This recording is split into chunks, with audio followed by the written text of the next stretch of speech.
tuned in to Dumb Jock Sportscast. What up, people? You are now tuned in to Dumb Jock Sportscast with Bunjo and Davis. There we go. What's going on, buddy? Not much. G, we got a lot to cover, huh? We do. Yeah, man, we got 2 comments here. This is a foot, and this is a hot dog. Foot and a hot dog. Foot and a hot dog.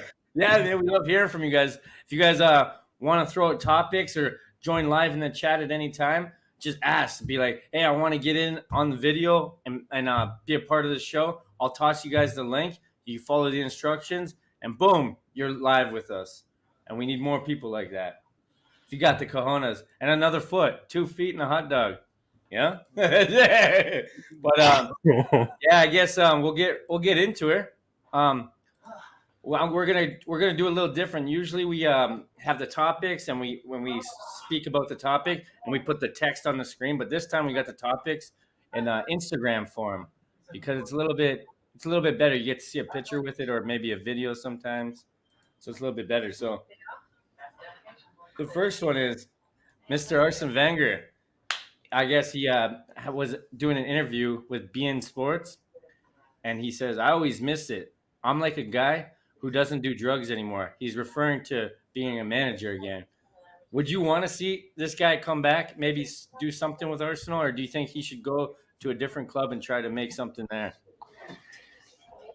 No, if he does come back, I would love to see him come back. And if he does come back, I think Arsenal is the only team that he belongs at. I can't see him coaching anybody else. I don't want to see him coaching else. Yeah. His name's Arsene, for God's sakes. Yeah, that's the thing. When you think of Arsenal, this is who you think of for the most part. This is your his one of the name top is names that pop into your head. His name is literally almost Arsenal.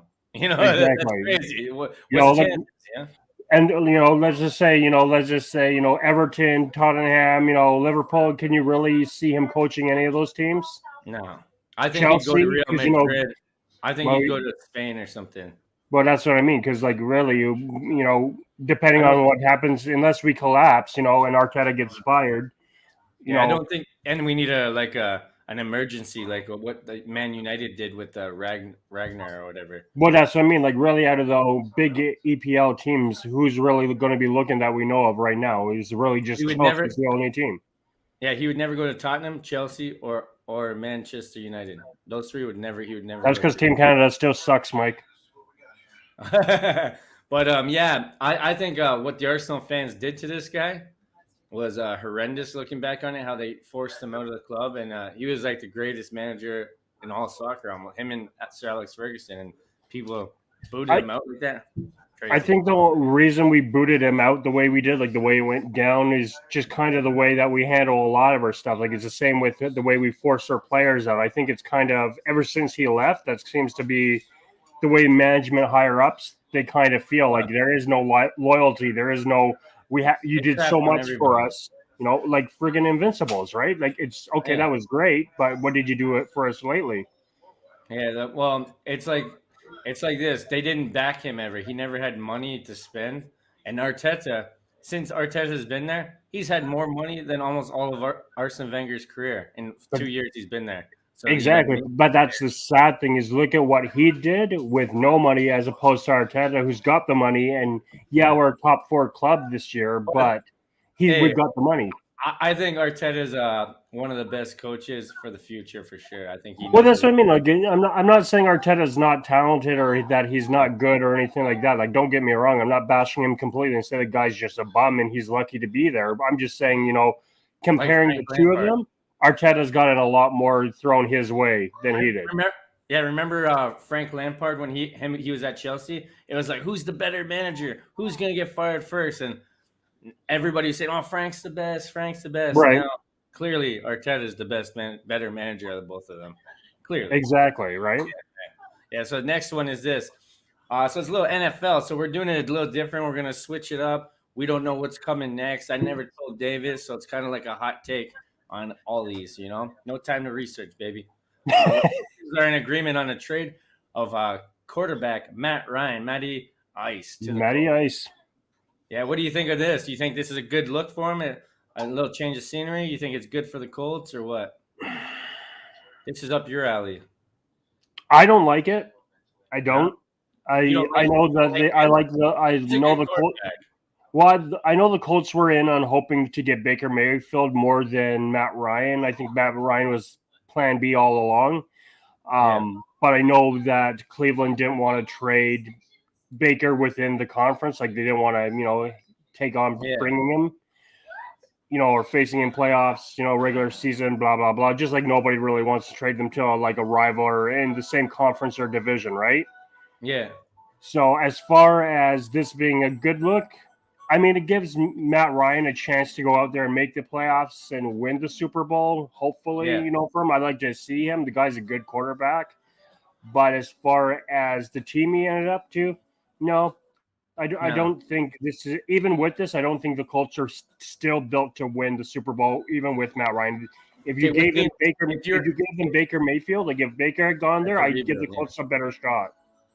Well, what team do you think I think Matt Ryan's a good quarterback. I think he's probably more seasoned, obviously, than Baker Mayfield. And I think this guy's ready to win it now. I think Baker Mayfield's one for the future still. I mean, out of all the teams that were, what team do you think that this guy should have went to? Out of all the teams that were looking at that time, like before this happened, that were still searching for a quarterback, I think that Matt Ryan, honestly, if he wanted to go more playoffs or deeper in the playoffs, Seattle was the better option for him. Yeah, but all their players are gonzo. Well, we're going to get into those guys too. Right. Yeah, but so next one. So Trent Alexander-Arnold, Bukayo Saka, Phil Foden. Who is the best young Englishman right now? Who do you think is the best? Saka easily, huh? Saka easily. When you watch this guy, it's amazing, isn't it? The guy's amazing. The kid's amazing. He's a midfield / winger, and he scores. If he scores all our goals basically nowadays. Well, he scores like he shows that he can produce. Like this is a guy who who he can have any game he could get between 1 to 2. I'll even go out there and say he could get the Hattie if he wants to. Yeah, and look at the top 3 comments.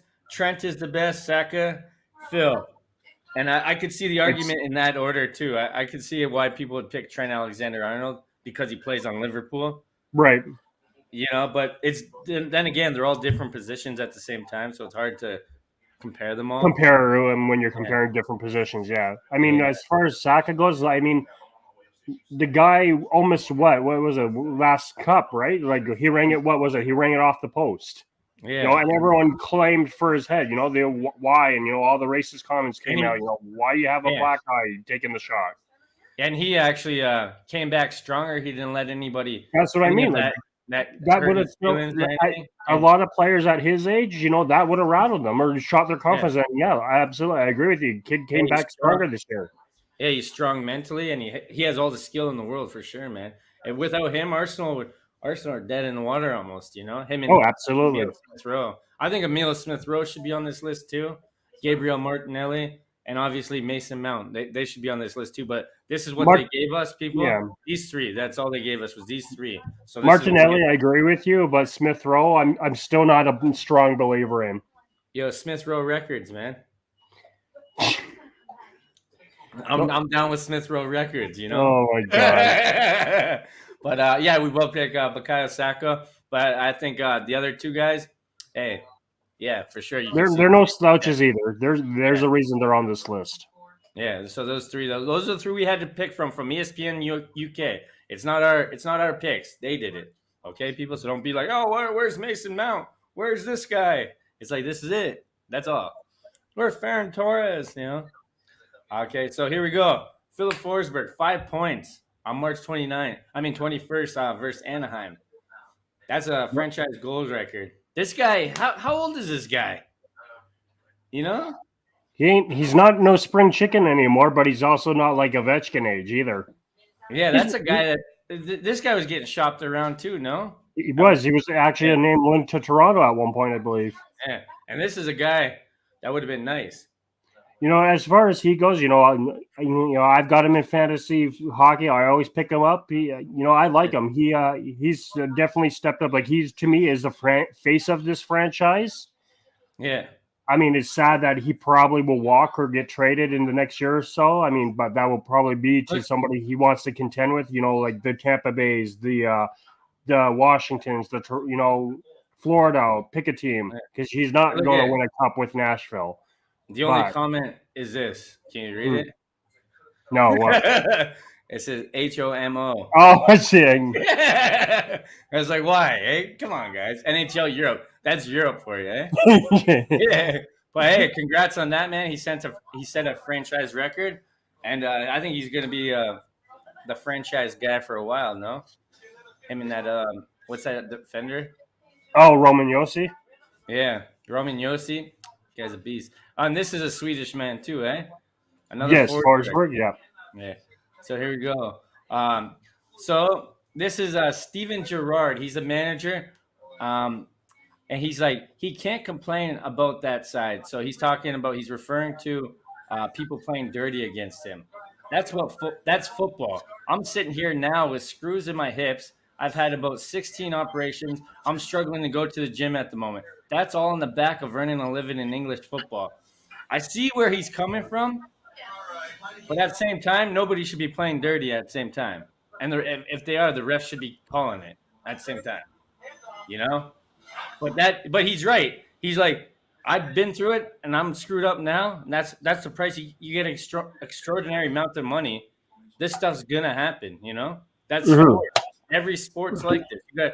That's what you sign up for, brother. And another thing that bothers me about people complaining, like you can LeBron James, the Matthews incident when he didn't get the hold on the call, yeah.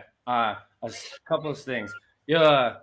Your volume is loud on your TV or something. Yeah, I think Saka is like I get it because he does. When you watch the Arsenal games, he does get battered up a bit in the midfield. But at the same time, man, you can't complain all the time. I get it. No, and you can't. No, absolutely you can't. That's any sport, though. I think, like you said, there's Crosby, or let's pick Crosby, or McDavid or Matthews for hockey. Tom Brady for football. Yeah. See, and in the comments, he's like, Aaron Thong says that's what he's trying to avoid. Steven is getting pins in his legs and stuff like that. And the other guy, Harsh Mr. 11, he wasn't complaining. He was asking more from the referee as he was getting fouled every minute. Question was presented is different tone to Stevie G because Stevie G is he doesn't like him probably because Arsenal just beat his team, right? So Gerrard forgot to add his slip. Yeah, so I see both sides. I see that you get paid a lot of money to play, and I see like Steven Gerrard, like, dude, nobody's looking forward to get 16 operations. That's not what it's about. It's to get injured. Nobody goes out there to get injured every season, No, and that's the thing. Like nobody is, absolutely, like you said, you can't complain about that. It's the dirty tactics side of it. But like you say too, this is not. Matty P. What? What up, Matty P? It's not also. It's also. It's hand in hand. Put it that way. That's how I view it. It's hand in hand. Yeah, like you said, you're getting paid a living. You're to do a job, and things are going to happen. But then again, a guy that's been taken out and had 16 operations by dirty plays, you would think that he'd be like, yeah, but he's just hating on Arsenal a little bit. Stevie G, he's like that. He thinks he's old. He always has been. Yeah. So there's a reason why not many Arsenal fans like him. So look at this. Current future odds for Norris Trophy. Makar at this point leads it. Roman Josi is a close second, tied for second with Victor Hedman. 59. So Roman Josi has better stats, and he plays with worse players than Cale Makar. So do you think that should play into it? But then again, he's played more games too, right? But what? Two games? Yeah. No, 6 games. It says. Or sorry, 6 games. No, 2 games. You're right. 2 games. Yeah. Sorry, you're getting me messed up. I'm like, am I doing my math wrong here? Yeah. No, but 2 games. So he played 2 games more. He has 18 goals. That's 4 goals less, but he has 10 more assists and he has 6 more points. Exactly. So it's a 3-point night for Makar to make up that. Yeah, and out of this list, who do you think is the best defensively? Are we talking defense? Who should win the Norris? Who's the best defenseman this season so far? Out of these 3? Yeah. I'll give you both because you're making it tricky for me here, but I'll give you both. Everybody's saying Yossi in the comments. Well, Yossi. that's what I was going to say. If we're going, stat wise, I'm going Yossi. If we're going to talk defensively sound for this season, I'm going actually Hedman. I think Hedman's the best defensive player base. I could care less if he gets the tons of points. If we're going on a stat base, I'm going with Yossi. Makar's the favorite. You don't think he should be the favorite? No, Makar's the best. Yeah, so far everybody in the comments on this are saying Yossi and Hedman. Yossi and Hedman. It's like you said, Yossi has the least amount of talent to work with, and he's putting up those kinds of stats. Yeah, it's pretty crazy, huh? Yeah, it's true because the other 2 guys have wonders of talent. Doesn't matter, Mike, if they're in the playoffs or not. That's not what this is based out of. Makar is in the playoffs, Mike Fink says. Nashville barely in. League doesn't ever take that into consideration. They don't care who's in the playoffs or not. That's like saying the awards go because they produced in the playoffs. That stuff's already decided before then. Yeah, this is a personal trophy, not a team trophy, an individual award. That's the Colorado mentality. So here we go. Mike Tyson wants $1 billion to take Jake Paul in a boxing match. So saying this, putting that out there, Mike Tyson knows that $1 billion is impossible probably, and because he thinks it's ridiculous that people are fighting this guy and making him money and giving him credibility. And it's like this, like everybody has to know by now that whoever fights this Jake Paul guy, they're throwing the fight, so they lose. There's not real fights. He pays the guys off, but he's so good at marketing, to being the bad guy, and he knows what it takes to sell stuff. So he makes it look like, hey, it's real, and then it's And Mike Tyson's smart, of course. He's like, if I want to throw a fight, it's got to be $1 billion, Yeah. And it's like, obviously this ain't gonna happen unless if Mike Tyson's just gonna do it, but he doesn't need bite his ear off. Yeah. Bite his ear off. Yeah. Well, to me, this is just... Speaking of biting his ear off, he actually has edibles. He's selling edibles of a bitten ear now. Oh, I was going to say, don't say there's It's really hilarious. This guy's genius sometimes. So here's the new Leafs jerseys. Oh. Drew House, Toronto Maple Leafs. I like him. I like the black. I like all the black.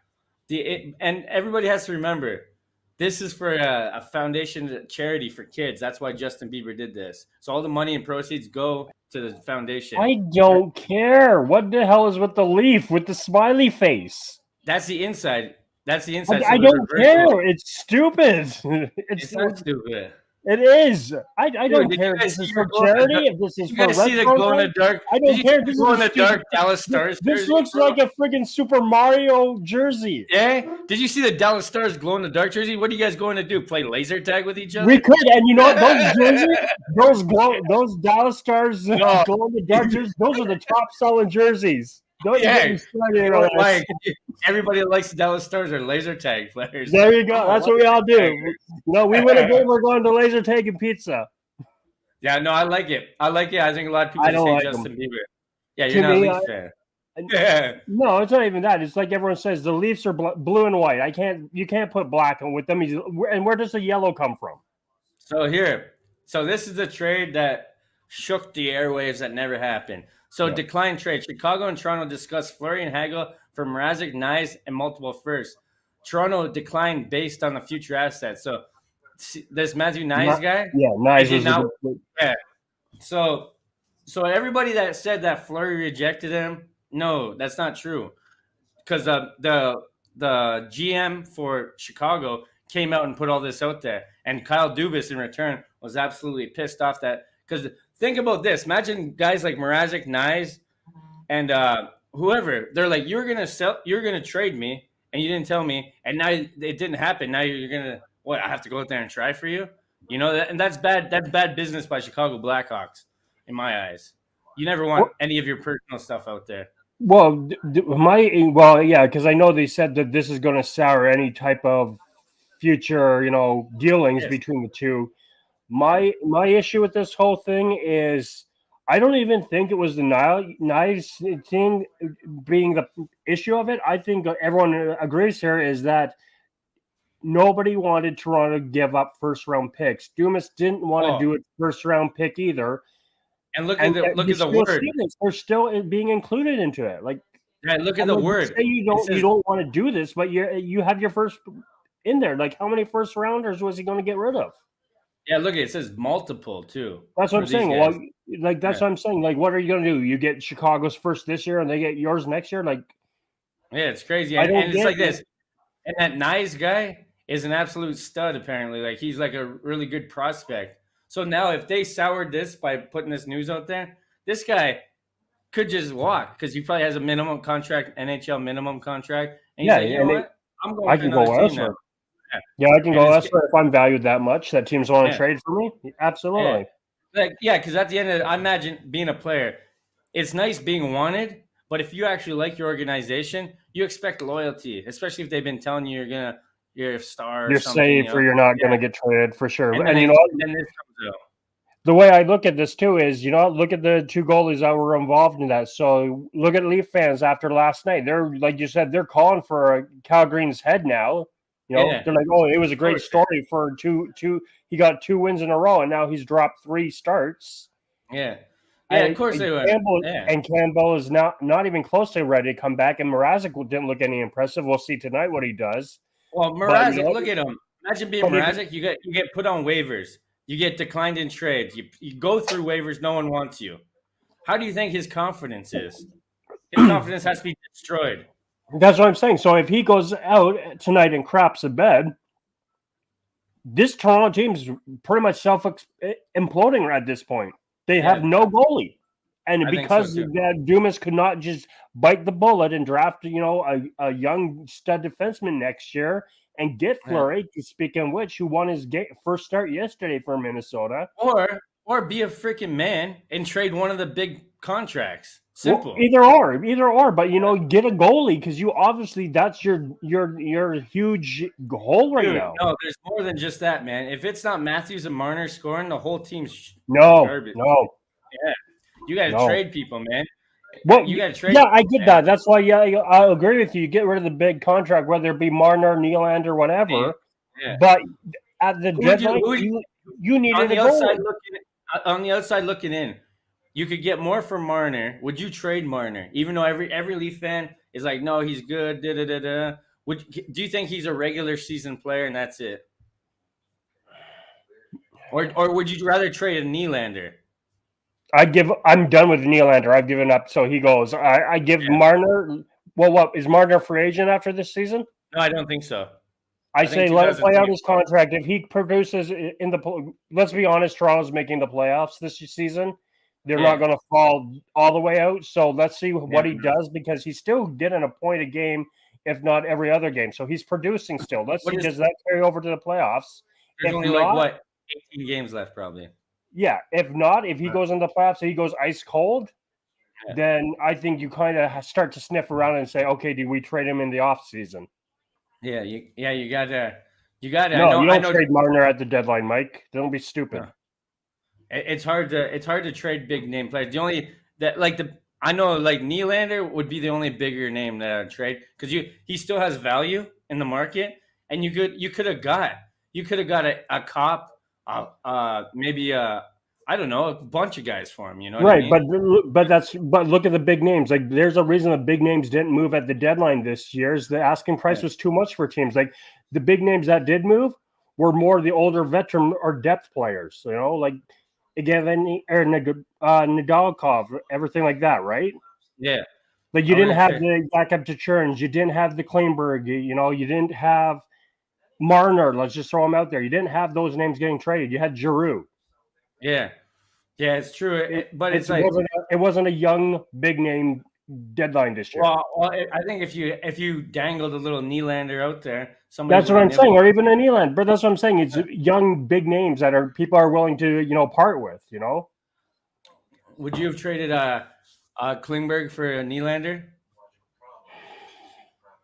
Do you think a change would help Nylander maybe? I think a change helps both of those. If we were to look at both those players, I think a change is needed. I think Dallas couldn't do. I think they wanted Klingberg gone because I don't think we're going to get that extension with him.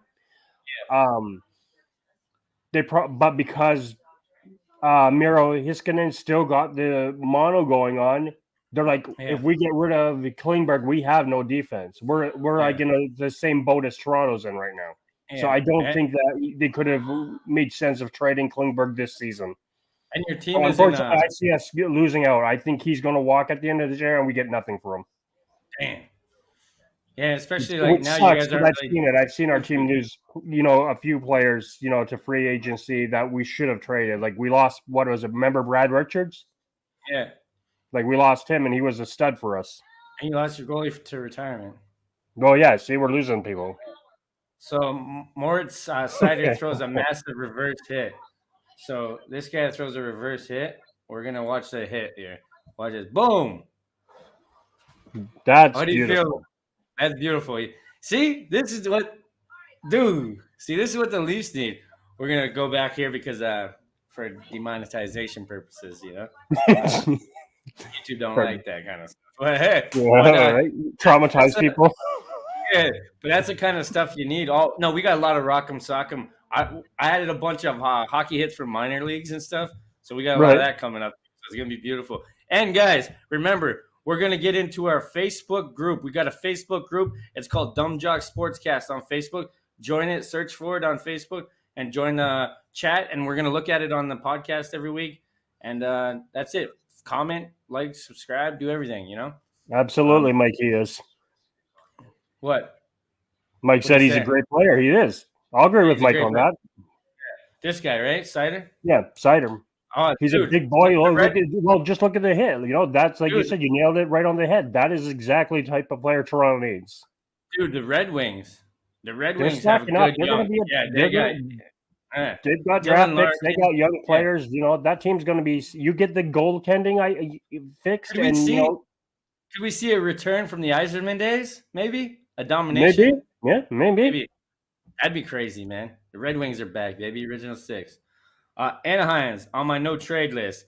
I'm not going there. Dan Golden Knights teammates when he trade broke. So he was literally talking to his teammates and being like, "Nah, they traded me." When he heard that he got traded, he's like, "Nah, that's not gonna happen.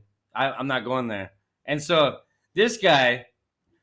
He goes back, plays the game, comes back, plays the game, and he scores to win there. He's been scoring ever since that trade break.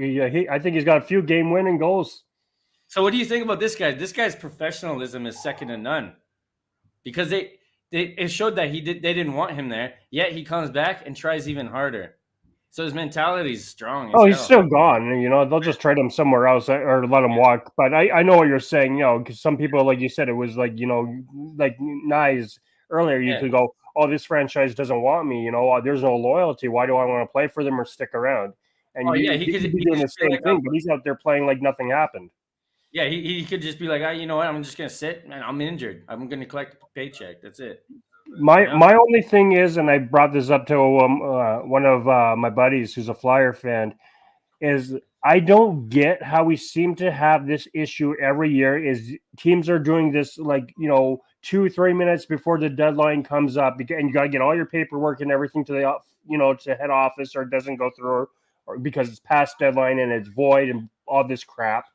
It just boggles my mind. They can let it happen. For that franchise, how do you not know the team you're talking to is on his no trade list? Yeah, it's like what kind of management is going on there? That's what, and it's not just Vegas, but like I said, it just seems to be every year there's a team that does this. There's always somebody. Oh, I can't trade you to this team. Like you said, how do you not know? Yeah, it's crazy. Like you have like leading up to the deadline, you should go and say, okay, we're going to probably trade these players. Pick a handful of 6 players of you will probably lose or teams have thought about and said, okay, who do you want to play for? Who would you not play for? And what do you think the talks look like? Like when he goes back and sees his coach and shit. Like what do you think? The face he's making in this picture is probably exactly how he looked as coach. He's like, I'm back, motherfucker. Yeah, man. You do something, yeah. I'm here to stay, baby. Yeah. It just boggles my head. Dmitry Kulikov changes his number from 29 for Fleury. He wanted to make him feel welcome. Aw, that's cute, huh? No. That's a good teammate right there, but that's all you can say about that. It's a feel-good nice little tidbit. 33 trades, busiest trade deadline in history. That's what we were saying. Remember last week? We were saying, man, this has to be the most exciting trade deadline in I don't know how long. Yeah, in a while. I can't remember. Maybe for Leaf fans, the John Tavares trade was pretty good, but at the time. Well, yeah, but it was because it was Tavares, right? It was the big name, big fish. Well, we didn't know that he was going to get hurt every second. Now I think he's just after he came back from injury, he just doesn't seem like he's going to be the same guy again. He's Eric Lindros. Yeah, he's like, he's talking all, The only thing is, don't get too hyped up about this deadline or like this trade, like this topic here, is because let's be honest, how many of them were just depth players or AHL player trades too? Like this was not 33 NHL veterans being moved around, right? Oh, dude, like what? The Kraken just piled up the draft picks, Yeah, that's what I mean. Like this was not a massive, Kucherov got traded and Fleury got traded and Crosby got traded and Ovechkin got traded. Like it wasn't nothing crazy like that. It was just minor deals with the odd big one here and there. Yeah, it was good. I enjoyed it though, because your ticker, your phone, your TV was going off. All the good ones were the old guys. Like Fleury, that's what I mean. Fleury, Gio, and Giroux. Right, but even still, you get your phone, vibrating or your TV going do and you see trade alert or whatever. Yeah. Like, who's out there? Who's going to move now? Oh, that's the best part of hockey season sometimes, man. Is a trade. Same with transfer deadline day in soccer, man. Same thing. You're like, oh, yes, who are we getting, Yeah, nice. Exactly. Yeah, Mike, that's what I mean. It was 90% of these trades were depth. They weren't meant for anything crazy. Yeah, I'll throw Mike's Eisman, what he did in Tampa. Probably best rookie in the league. Yeah, Sider, he's talking about probably best rookie in the league. Yeah, the Yzerman. Yeah, he's doing good there. 90% depth trades, 100%. 9 teams. I almost said 90 again. I was going to say, how much you been drinking tonight? Yeah, 9 teams in 6 years for this guy. What do you think, Broussard? Does it show? It shows that teams want you. Yeah, it shows that teams want you, but it also shows teams don't want you. Yes and no. Well, it's like this. We had you, you didn't work out. You had you, didn't work out. But some of these players some of these times he got traded, they were probably just like for a playoff push. Like I remember him when he went to when he started 6 seasons. Right, but look at it. Like I remember when he played for the Rangers and then he was with Ottawa, to jump from those two teams, 2 different ends of the spectrum. But it's like 9 teams in 6 years. That's crazy, man. That he barely. I don't know. I don't see this as bad as you're making it out to be, dude. He didn't. Some teams he didn't even play a half a season for. Before he got traded. Yeah, it's pretty good. We'll see what happens with Giordano this. At the end of the season. Giordano, though, he's good, though. He had a good career. No, but I'm just saying, no, we'll see when he walks. He won't want to stick around. So this is the Champions League here.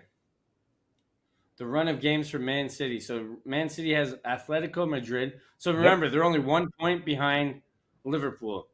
1 point ahead of Liverpool. So Man City has Atletico, which is going to be a hard game. That's during the week. Then on the weekend, they got Liverpool, which both teams need to win. That's going to be the title right there. And then they go back and play Atletico again, and then Liverpool again. It's crazy, huh? But obviously, Liverpool is playing a Champions League game too, right? So yeah, it's gonna be equally crazy. That's going to be a good week for either Liverpool or Man City. But how many points are we behind to Liverpool? Oh, we're We're like 10 probably. I don't know. Okay, so what did I say? I said we had about 10 games left, right? I said we were going to go possibly 10-0, 9-1. So I said we get about 27 to 30 points. Yeah. So let's just humor me here for a second. Let's say we get. Hold on. Let me get that. Let me get that. Okay, you pull that up. Just let me go on. Yeah. So we got this. We got Arsenal at 54 points, and we got Man City at 70. So we're 16 points behind. We're 16 points behind Man City. How many behind Liverpool? So they're only 1 point. So we're 15 points behind Liverpool. Okay. But we got a game in hand. So we got. That's what I'm saying. Let's say we pull off, an invincible run, and let's say we go 10-0, 9-1. Let's say Liverpool drops these two. Yeah. Let's throw an upset in there. Let's say they lose 3 because they only have 9 games. So let's say they go 6-3, maybe they'd have to lose like 4 or 5 games. Yeah, they have to lose like five games, I think. Yeah, so let's say Liverpool could still collapse. It's heard of. I could see us jumping into second. I can see this. Imagine Liverpool and Man City both lost like more than 5 games each. That's what I'm saying. It can happen. It can happen, especially with these matchups. They're going to be tired. Yeah. I think Arsenal. Man, I think we have to make Champions League this year. I think we have to. Oh, we've got Champions League locked up, but I think I'm dreaming big here. I think we can finish. We have the team to finish second in the league. Yeah. Yeah, Matt, Mike, he said the chat's so delayed. You're probably behind. You probably got to fast forward it or refresh your screen. So here we go. Next one. Blue Jays. Vladimir Guerrero and Blue Jays have agreed to a $7.9 million contract to avoid arbitration. We usually don't talk about baseball. And they got Hernandez too. But Vladdy Guerrero and Chapman. And he's pretty he's a pretty big name in baseball right now. I think he's one of the faces of the Blue Jays. Him and Bo Bichette and all these guys, they're all pretty big. These guys, listen, the Blue Jays, I don't know much about them this year. I used to watch Blue Jays a lot, but I just my life's been happening, so I can only have a couple sports now, And baseball, sorry, you got the short end of the stick. But I think the Blue Jays, actually, their team is looking good, and the manager has huge he thinks they're going to win in the next 2 years. He thinks in 3 years they're going to have 2 World Series titles. What do you think of that? No, damn. Yeah, I forgot you hate Toronto. No, so it's not even a matter of hating Toronto. I just don't think Toronto's ready yet. Yeah, I think they're a team for the future clear. So this is Aubameyang, one of the best strikers. This is a look at all his celebrations. So when he was in Saint Etienne, I think this is. Here it is. He's Spider-Man. Then he's at Dortmund. He's Batman and Robin. Batman and Robin. Then he goes Arsenal. He's Black Panther. Wakanda strong, baby. And then he's like this. I don't know what this guy is, but it's probably some sort of X-Men. I have no idea what that is. But he's at Barcelona. Or maybe it's probably X-Men though. I don't know. What's in his hand? A phone? No, it's a ball. Oh, it's Dragon Ball Z. It's a Dragon Ball. Yeah. Hey, he's Dragon Ball. He's Goku or whatever. Yeah, Kamehameha. This guy. Oh, man, I loved having Aubameyang. Like when he was killing it, like he was always so happy and always doing. He actually talked to fans and stuff. There's not many guys that are superstars like that give fans the time of day. You know what I mean? No, exactly. Everybody appreciates him. They know what happened with him and Arteta. They think it's screwed up, and that's it. Good luck, Aubameyang, for the rest of your career. That's it. We'll move on from his iconic celebrations. But Conor McGregor arrested for dangerous driving. Now this guy, he's like one of the biggest pieces of dirt in all the sports, I think. What do you think about this guy? Do you think it's entertaining, or do you think he's just an idiot? Even when he was, taking the MMA serious and all that, I thought he was a clown. I hated him. Yeah, I hated him too. He was just a PR nightmare. Remember, he would show up to the weigh-ins and he'd have his suit and his glasses and he'd be throwing money around. I'm like, well, he tried to copy Floyd Mayweather. Well, that's the basically. thing. But But Floyd Mayweather has a reason to do that. Look at his record. Yeah, Look at this it. guy doesn't. Look. That's the thing. And McGregor. He's a clown. He's a clown. I always thought this guy was a clown too. I never liked him. I thought he was just. I thought it was fake when I thought MMA was fake because of this guy. I think that people. I think a lot of it was like wrestling tactics they use now. I don't Well, think it's. I don't watch it anymore. why do you think it is? Because why do you think most of these guys go from MMA into wrestling? Yeah, or wrestlers go to MMA. Yeah, it's the same thing now. Like it's a slap in the face to people like George St. Pierre, right? It's a slap to the guys who took it seriously. Oh, dude, when George St. Pierre and all those guys were fighting, that was like Anderson Silva, all these guys. Yeah, all those like guys. That's when it was good. That's when it was legit and it was fun, And then people like this guy come along and ruin it. I mean, even people are going to probably be spoiled on Ronda Rousey, but you can't say she was friggin' one of the most dangerous women in the octagon. Yeah, it's crazy. Yeah, she was kicking people's heads off in seconds. Yeah, Ronda Rousey was kind of exciting too for a woman. So this guy, 50 points, leads the entire league in 2022. 50 points in 2022. Damn, that's pretty good, huh? And 32 games since January 1st, ranks number 1 in the entire league. It's truly remarkable the amount of defensemen putting up insane numbers this season.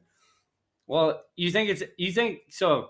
Seeing this, you think it's remarkable, or do you think it's like an NBA thing where the league's so soft that this can happen now? Everybody's scoring high points, and they make it. And don't get it wrong, the league does this so it's more high scoring. The games are more high scoring. They don't want a 1-0 game anymore.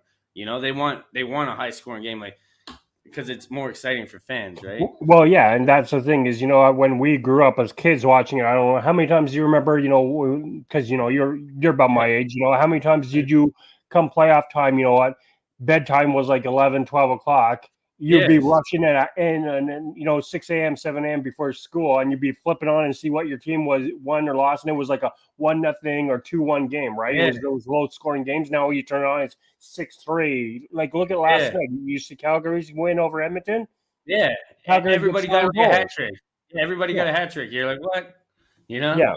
And that's to me, I get it. I'm on the fence because I get it. I like seeing goals, but I don't like seeing them blow out like that.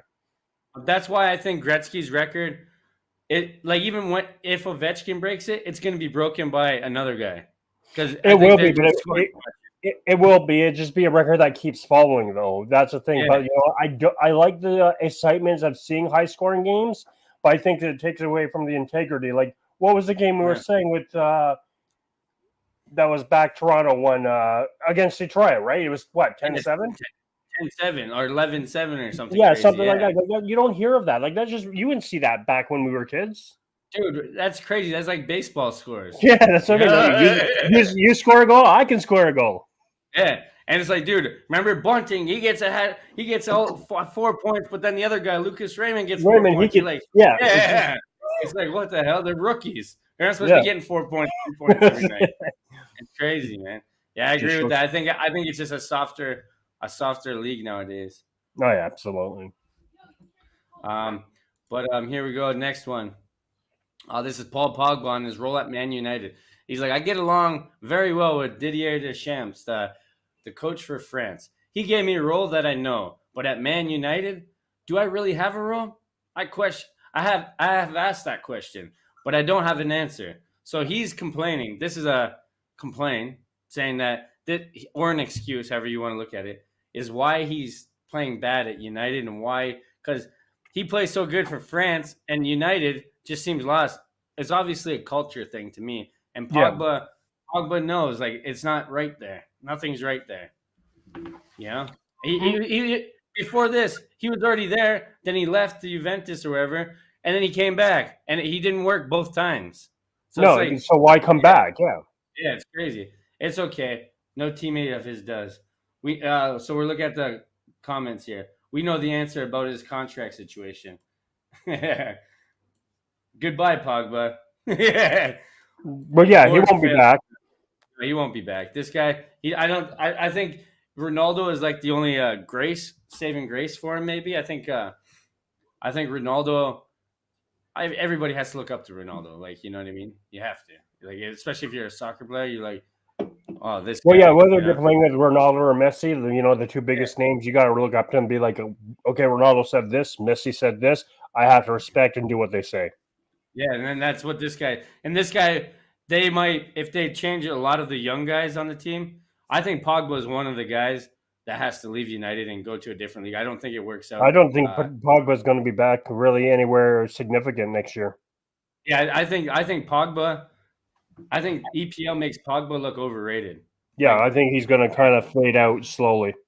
like in World Cup, he's a world beater, but for United, dude, this guy. Well, You know how many? Yeah, what? We're what 4 months away from that. We'll see how he does. Yeah, we'll see how he does. Like, France is always a good team, though. But here we go. But yeah, then again, so athletes who retired as champions. We got Ray Bork for the Colorado Avalanche. He went. Remember, he left and he finally got the old cup in Colorado. Yep.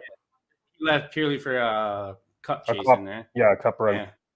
Ash Barty, the I think tennis player. Mm-hmm. Michael Strahan, the guy that works on the daily shows now. he's the new Regis, Pete Sampras, exactly.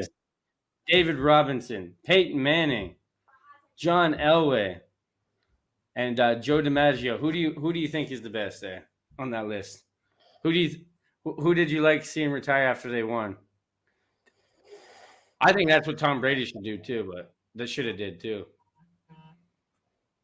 I'm just looking at that list overall. David Robinson was part of a dynasty though, in Spurs. Like that team, him and what's the other guy's name? Oh my god, what's the guy's name? Twin Towers. What's the other guy's name? Oh my god, Tim Duncan.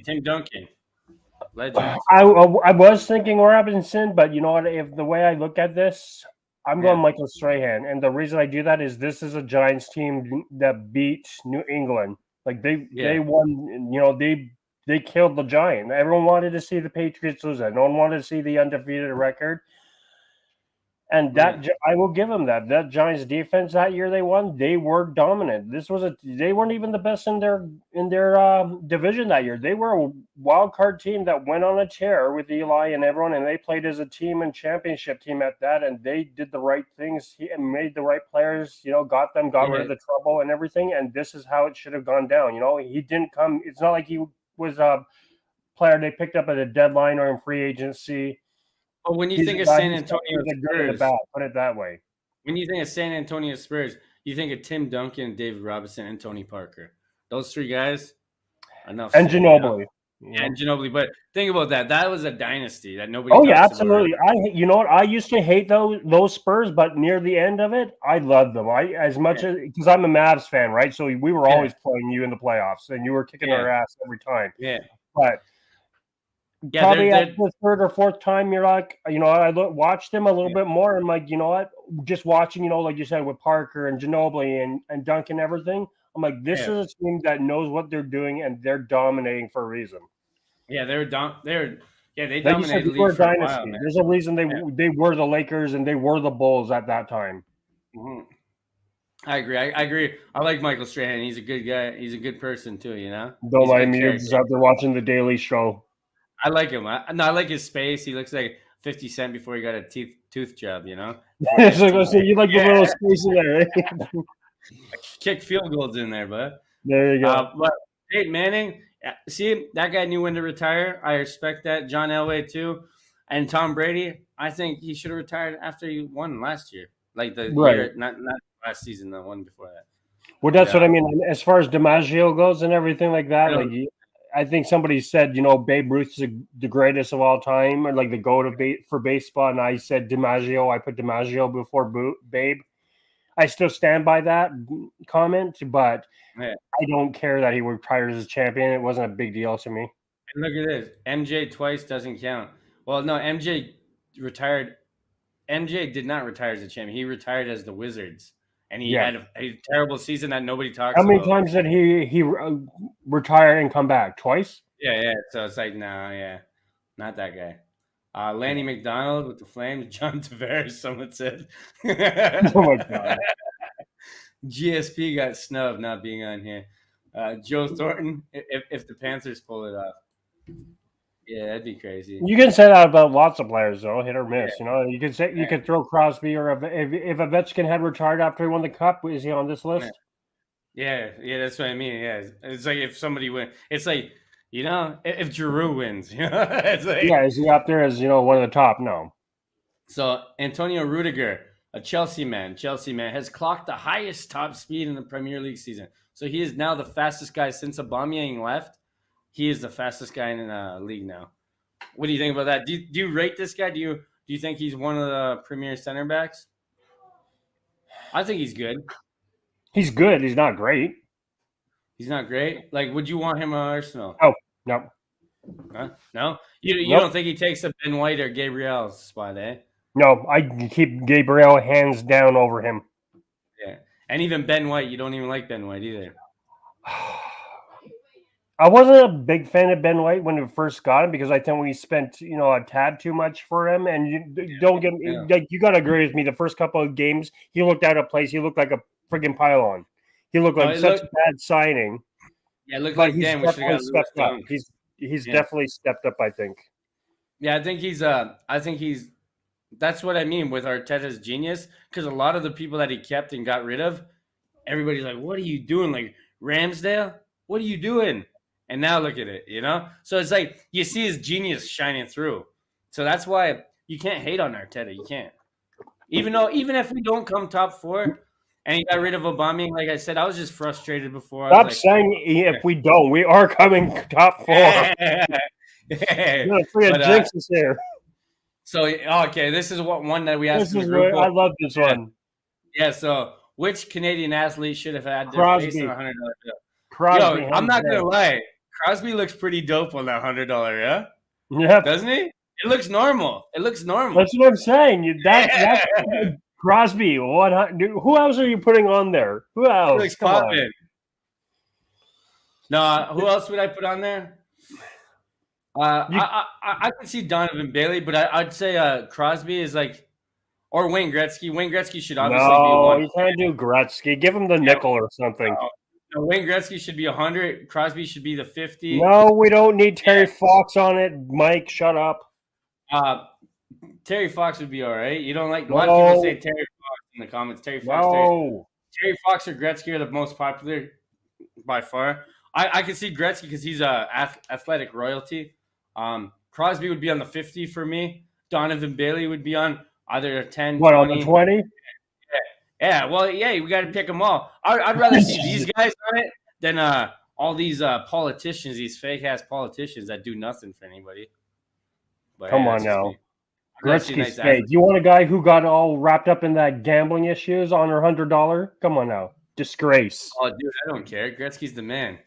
Not better than Crosby. I could see Terry Fox for different reasons, though. But there's enough Terry Fox crap. Come on. Yeah. Give Crosby his due. He did. After Barcelona announced Spotify as their main sponsors, there were rumors that their shirt sponsors would have artists on it from the platform. So this is what the jersey would look like with BTS, that Korean pop band, the K-pop band. The next one is The Weeknd. Those ones actually look pretty nice. I'm not going to lie. That looks nice. But no, it doesn't. These look bad. Yeah. They look that one looked nice, man. This one's bad. You want the little exit and O on it? Who is this guy? Oh, that's Jay Belvin. It could be Bad Bunny, eh? And this is Justin Bieber. And here's Jay Belvin. Jay Belvin. Yeah, so Bad Bunny was the other one, yeah. Yeah, Bad Bunny was the other guy. Jay Belvin, the owl from Drake. Here's this one. What's this one? I can't even. What is that? An elephant? I don't know who this is. This is the only guy I don't know. But the other one, I don't know who this is either, actually. Sorry. But this one, Shakira, because he's dating her. Shakira. Shakira. Waka. If they just put the S on it, that looks nice. But the word Shakira is a little bit. It's like look who I'm with. Yeah, it's like, yes, I'm with Shakira. No, I like the XO one the best. That's my favorite one. Which one's your favorite one? Bad Bunny. Bad Bunny? You like the Bunny? Yeah. I think the Drake one, even though as much as Drake, No, I don't like the it J looks okay. Balvin. I don't mind. The J Balvin one looks pretty dope too. I like the Weekend one the best. This one's absolutely Why you like the little X and heart O or the heart and O? Yeah, buddy. I hate this one. What? This Who one's is the worst. that? Justin Bieber. I like and I'm a huge Justin guy. But What's wrong with you? But this, look at this. That looks bad. That looks awful, guys. Bad. Come on, it's Easter soon. This one's bad too. This one's not good either. Maybe I'll take it back. For a women's team, I like this actually. Who is that again? Dua Lipa. Oh, yeah. That's what I thought it was. I didn't know if it was Dua Lipa or Doja Cat. Yeah, the Shakira on Pepe one on PK is hilarious, man. That one's funny. So I think that they obviously did that for funny. So here's the AFC. Oh, Mike wants East to go on. odds. Mike wants to go on. Does he? Up the link. Here we go. Isn't it past your bedtime? Yeah, it's past his bedtime, isn't it? No. So the AFC East odds. So the Buffalo Bills are the favorites. The Patriots, Dolphins are tied. And the Jets are the outside looking in. Yep. So you agree with this setup here? Safe money, I think, is on the Bills, but I'm more concerned about them repeating as the champions this year than the previous couple of years that they've won it. I really think that Miami and New England's done a lot quickly to stay competitive in that division. Like everyone thought, oh, Tom Brady left. This is the Bills' division for the next 10 years. No, it isn't. It's a crapshoot now. Yeah, what's that guy? So Dolphins, you don't think Dolphins look like they could come up, no? My only thing with the Dolphins is their quarterback with Tua. They got the right moves. They got the offensive lineman. They got Tyreek Hill this week. They're making the moves to give him the weapons, but I don't think Tua's the right quarterback to be there. Yeah, we're gonna definitely touch up on this crazy offseason for the NFL too. I'm not an NFL guy, but I know there's been way bigger moves in the NFL than there is on trade deadline for NHL. That's for sure. This year for NFL, before the draft, I've never seen this much movement in a long time. And it could screw up everything because when you move too many guys, like Seattle, that could be bad. That's what they're saying is especially with free agent markets, everyone's cashing in, like third and fourth string wide receivers are getting paid $11 million. It's this is not heard of. So Paulo Dybala, he's an Argentine. I watched him play here in Cordoba. He's short, he's small. All soccer players are kind of short and small because it's that's the sport. To Arsenal, he's from Juventus. Would you want to see him on a free transfer? Would you take him for free? Yeah, of course. Why not? It's I wouldn't take him if we're paying him $300,000 per week. No, right. Of course not. But if we're paying him a decent amount and it's not going to cost us an arm and a leg, why not? Throw a living expense kind of deal, right? Yeah, throw him up. Yeah. Yeah. I'd hate to see this guy go to Tottenham or somebody else. That's light it up. Yeah, no, that's what I mean. This is a low risk, low risk, high reward kind of outcome, right? We could, like you said, let's say we'll give you 150 a week, for an apartment, feed yourself, get yourself around, Yeah, I like it. See what happens. The Diabolo mask. Yeah, so this is like the Diabolo mask. He actually is from Cordoba here, where I'm stationed right now, I've been living. So he played for the Institutos or Institudiantes or something like that. And so he's a big name here. So I would like to see it, especially because my girlfriend and my kid are from Cordoba. All right, well there you go. Have it happen and buy his jersey. Yeah, let's go, baby. Come to Arsenal. So here we go. Here's a little Rock'em Sock'em. No, this ain't Rock'em Sock'em. This is just the Canadian goalie because everybody's saying this guy is doing good, huh? How do you feel about this? Let's see this. Watch this again. Douche. That's a good save sequence, no? Or you It's don't all care? right. I've seen It's all better. right. It's in the CHL. But yeah, I mean, for his age, yeah, I'll give him credit. Yeah. I won't say it's impressive, but it's good. Get dicked on. Get dick. Ridiculous. See that? It's good. Oilers call him Reed Dick. That's That's his what I name. mean. Like that's the thing. I mean, the thing with goalies is they can be amazing, and then depending what NHL grabs them, they either die with the team that they got drafted by, or they excel. Yeah. So 405,000 available cap space. So with Dandanov not getting traded and everybody doing all that stuff, Alex Martinez and Mark Stone for the final push for the playoffs, they cannot play Martinez and Mark Stone. So they can't play because Dandanov screwed him over. He essentially screwed his whole team over. So he must not be liked if we were doing that, no? Vegas did it to themselves. It's like I said. Go what you say. They went back. Like it's like when we went back to this topic earlier. If you had just known what team to trade him to, you wouldn't have had this issue. So I don't blame him. I blame your management on it. This is not his fault. This is the management not knowing how to manage the cap, and two, knowing who to trade him to. That's why they traded him, so they could bring back Mark Stone and Pietrangelo. And now, like you said, you can't. And if they do make the playoffs, you're still not going to get them in. Yeah, it's hilarious to me that they fumbled this. It's like this is a team that everybody in the world hates, that likes the NHL, and yet they're doing this to themselves, and everybody's like, they deserve this, you know? It's like no one feels sorry for you guys. Yeah, and it's so stupid. Maybe it's I can't believe this. This is crazy, you know? It's good. It's a good laugh. It's good. I mean, it's like you said, they've done it themselves. So NHL tier list as of trade deadline. What are your thoughts? So cup contenders are Carolina, Florida Panthers, Avalanche, Blues, Lightning. Take St. Louis out of there. Take St. Louis. Yeah, that's what I was going to say.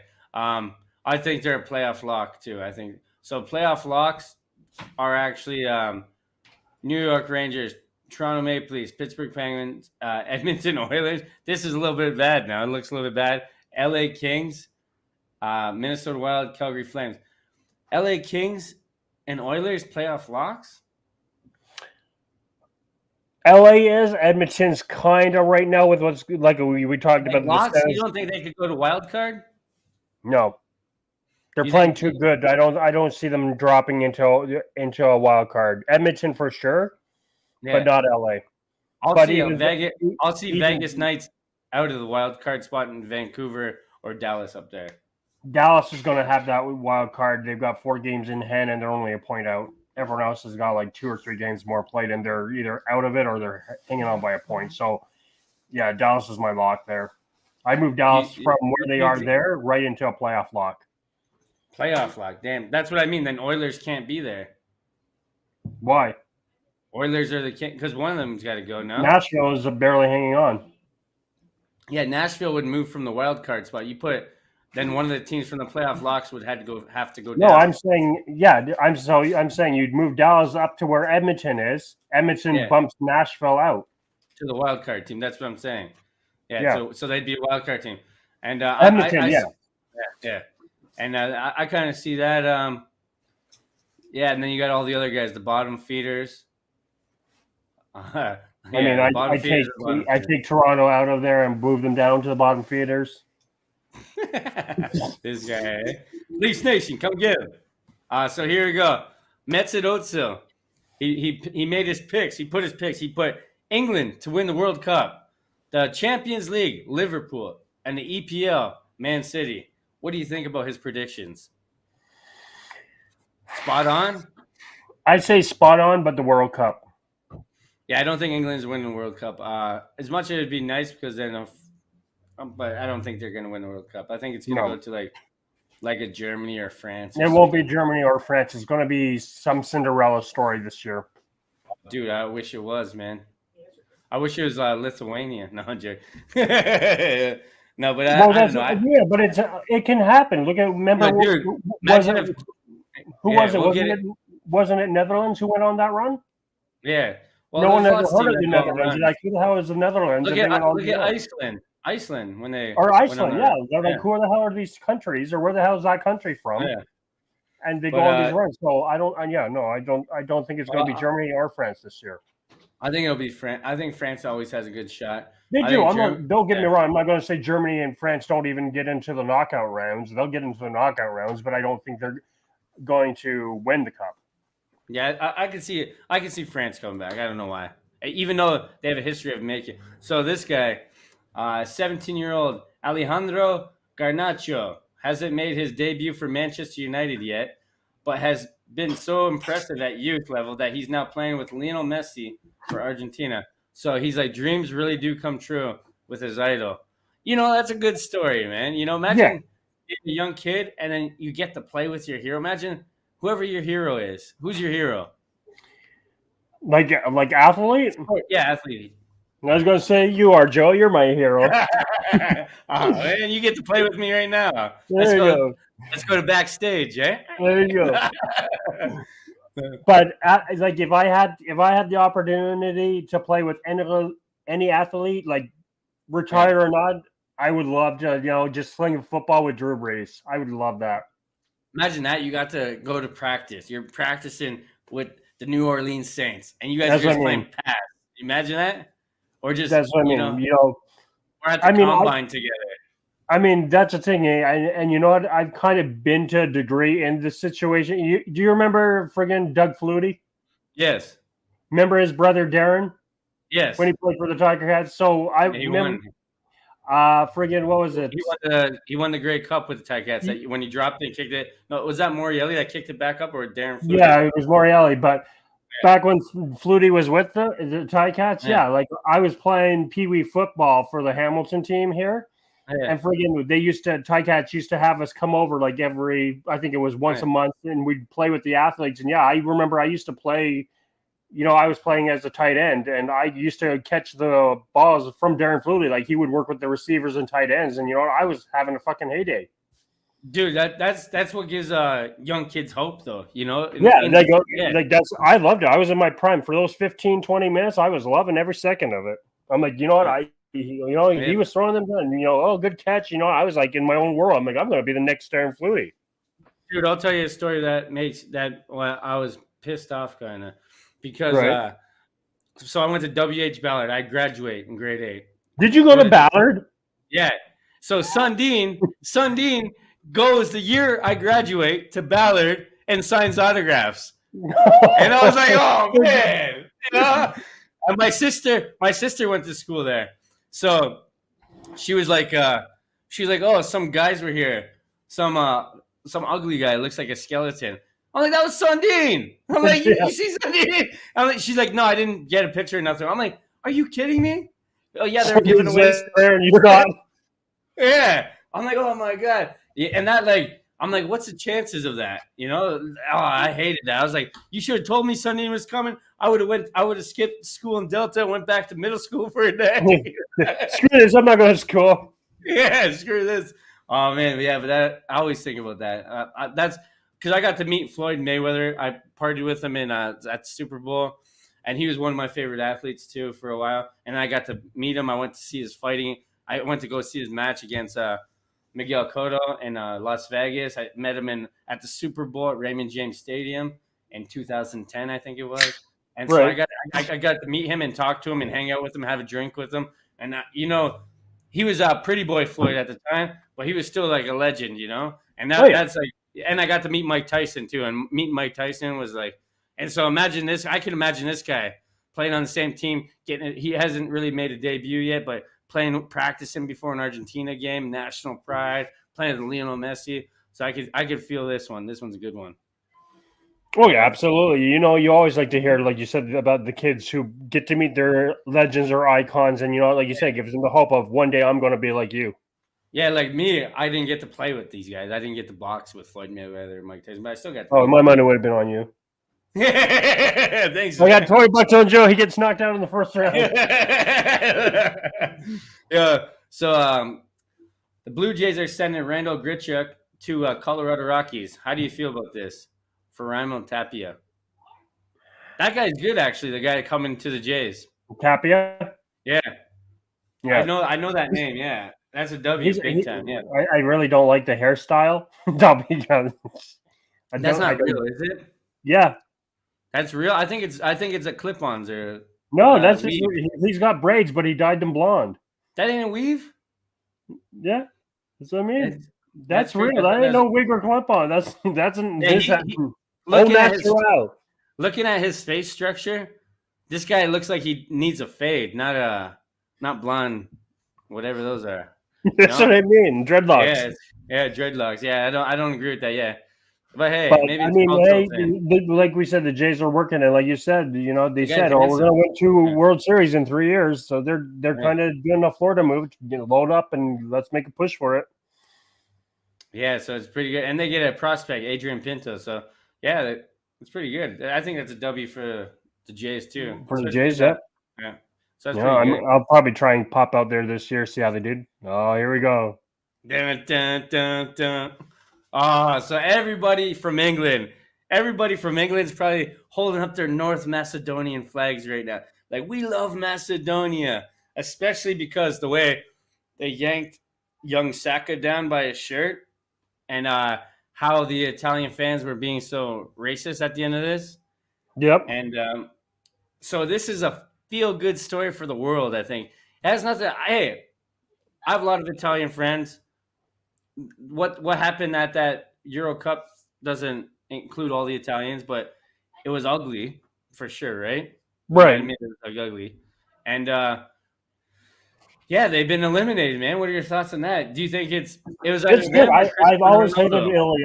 I've hated Italy always in the World Cup because you know what the thing is, they are such poor sports when they lose.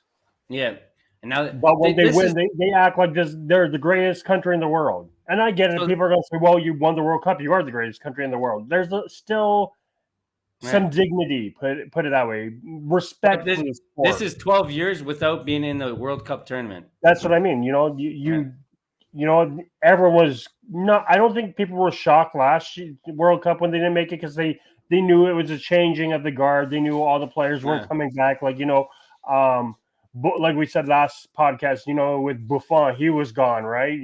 It was going to come sooner than later. It was expected to miss a World Cup, but like you said, to miss it now, 12 years, come on. I just don't think Italy has the academy or teams in place that they can compete like they used to. Yeah, they're one of the countries that every year it was the same people. It was all older players. I think it's a beautiful look. I think I like this, and especially because there are neighbors across the Adriatic Sea. I live in Croatia, but I'm in Argentina. I get it, but I live in Croatia, and it's like we're in the World Cup and we're Croatia. One of the smallest countries, 3.5 million people in our country. We're in there. Hey, but Croatia always pushes teams. Yeah, you guys are always you're one of the feistier countries. Yeah, we're pretty good for a small group. I think in Toronto alone, there's more people in all of Croatia. So it's crazy. No, I like it in general. I like it. I like the fact that Italy's not in it this year. Yeah. So here's this guy, Jorginho. Has never played in a World Cup for Italy. He'll be 34 when the next one comes around. So if he even plays, then yeah. And they said he should win the Ballon d'Or. Remember that? All thinking everybody, he should be a Ballon d'Or candidate. Ballon d'Or, overrated. What's with this picture? Yeah. I started like when you spoke that, I'm like, what am I looking at? Yeah, exactly. This guy. It's like, what are you doing, buddy? Yeah. But hey, I think he even missed penalties too this game too. He missed the penalties. Yeah. Yeah, so and he's a penalty, like he's spot on in Premier League. He's good at penalties. So Brett Howden stretched off the ice after this scary collision. So let's take a look at this collision. It's by Forsberg too, I believe. Yeah, Goosh. Yeah. Yeah, that could be especially imagine if he would have hit the divider. Yeah. Yeah, that's a neck. That's a neck popper right there for sure. Well, yeah, because it's almost where the door is, right? Like you said. Like watch where it finishes. Like he's only like a foot or so away from where that door opening. It has the door open. Boom. That's even more. That's the end of a career, maybe. I don't think it's concussion. It's definitely scary. Yeah.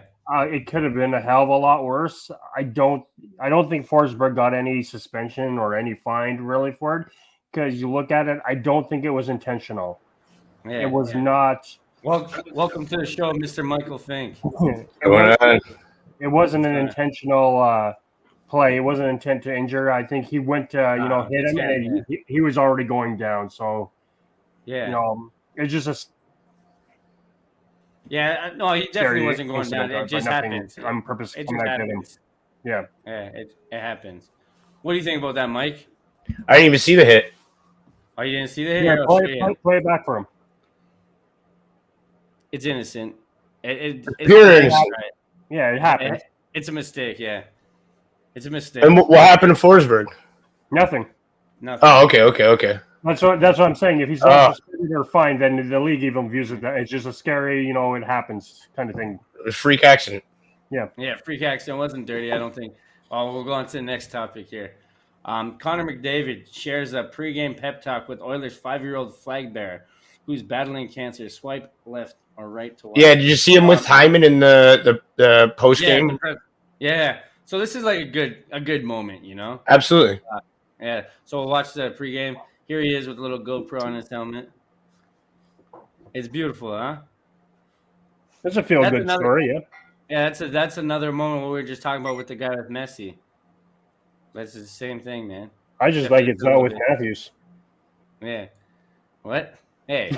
See, what? I knew you were a McDavid lover. Hey, McDavid's a good guy. I just think he's overrated. That's all. Same. Yeah, he's a good hockey player. He's top 5, top 10. Top in the league. He's not top 3. Top. I think there's other play. Maybe he's top 3. Okay, he's probably he's top 3. He's top 3, but by top 1, there's top other 1. Guys. There's other guys. It's too hard to say a top 1. Like you can't. Like I don't know. In the league currently, you can't. I think it's too hard to. I think there's a top 5 debate with a lot of people too. Like there's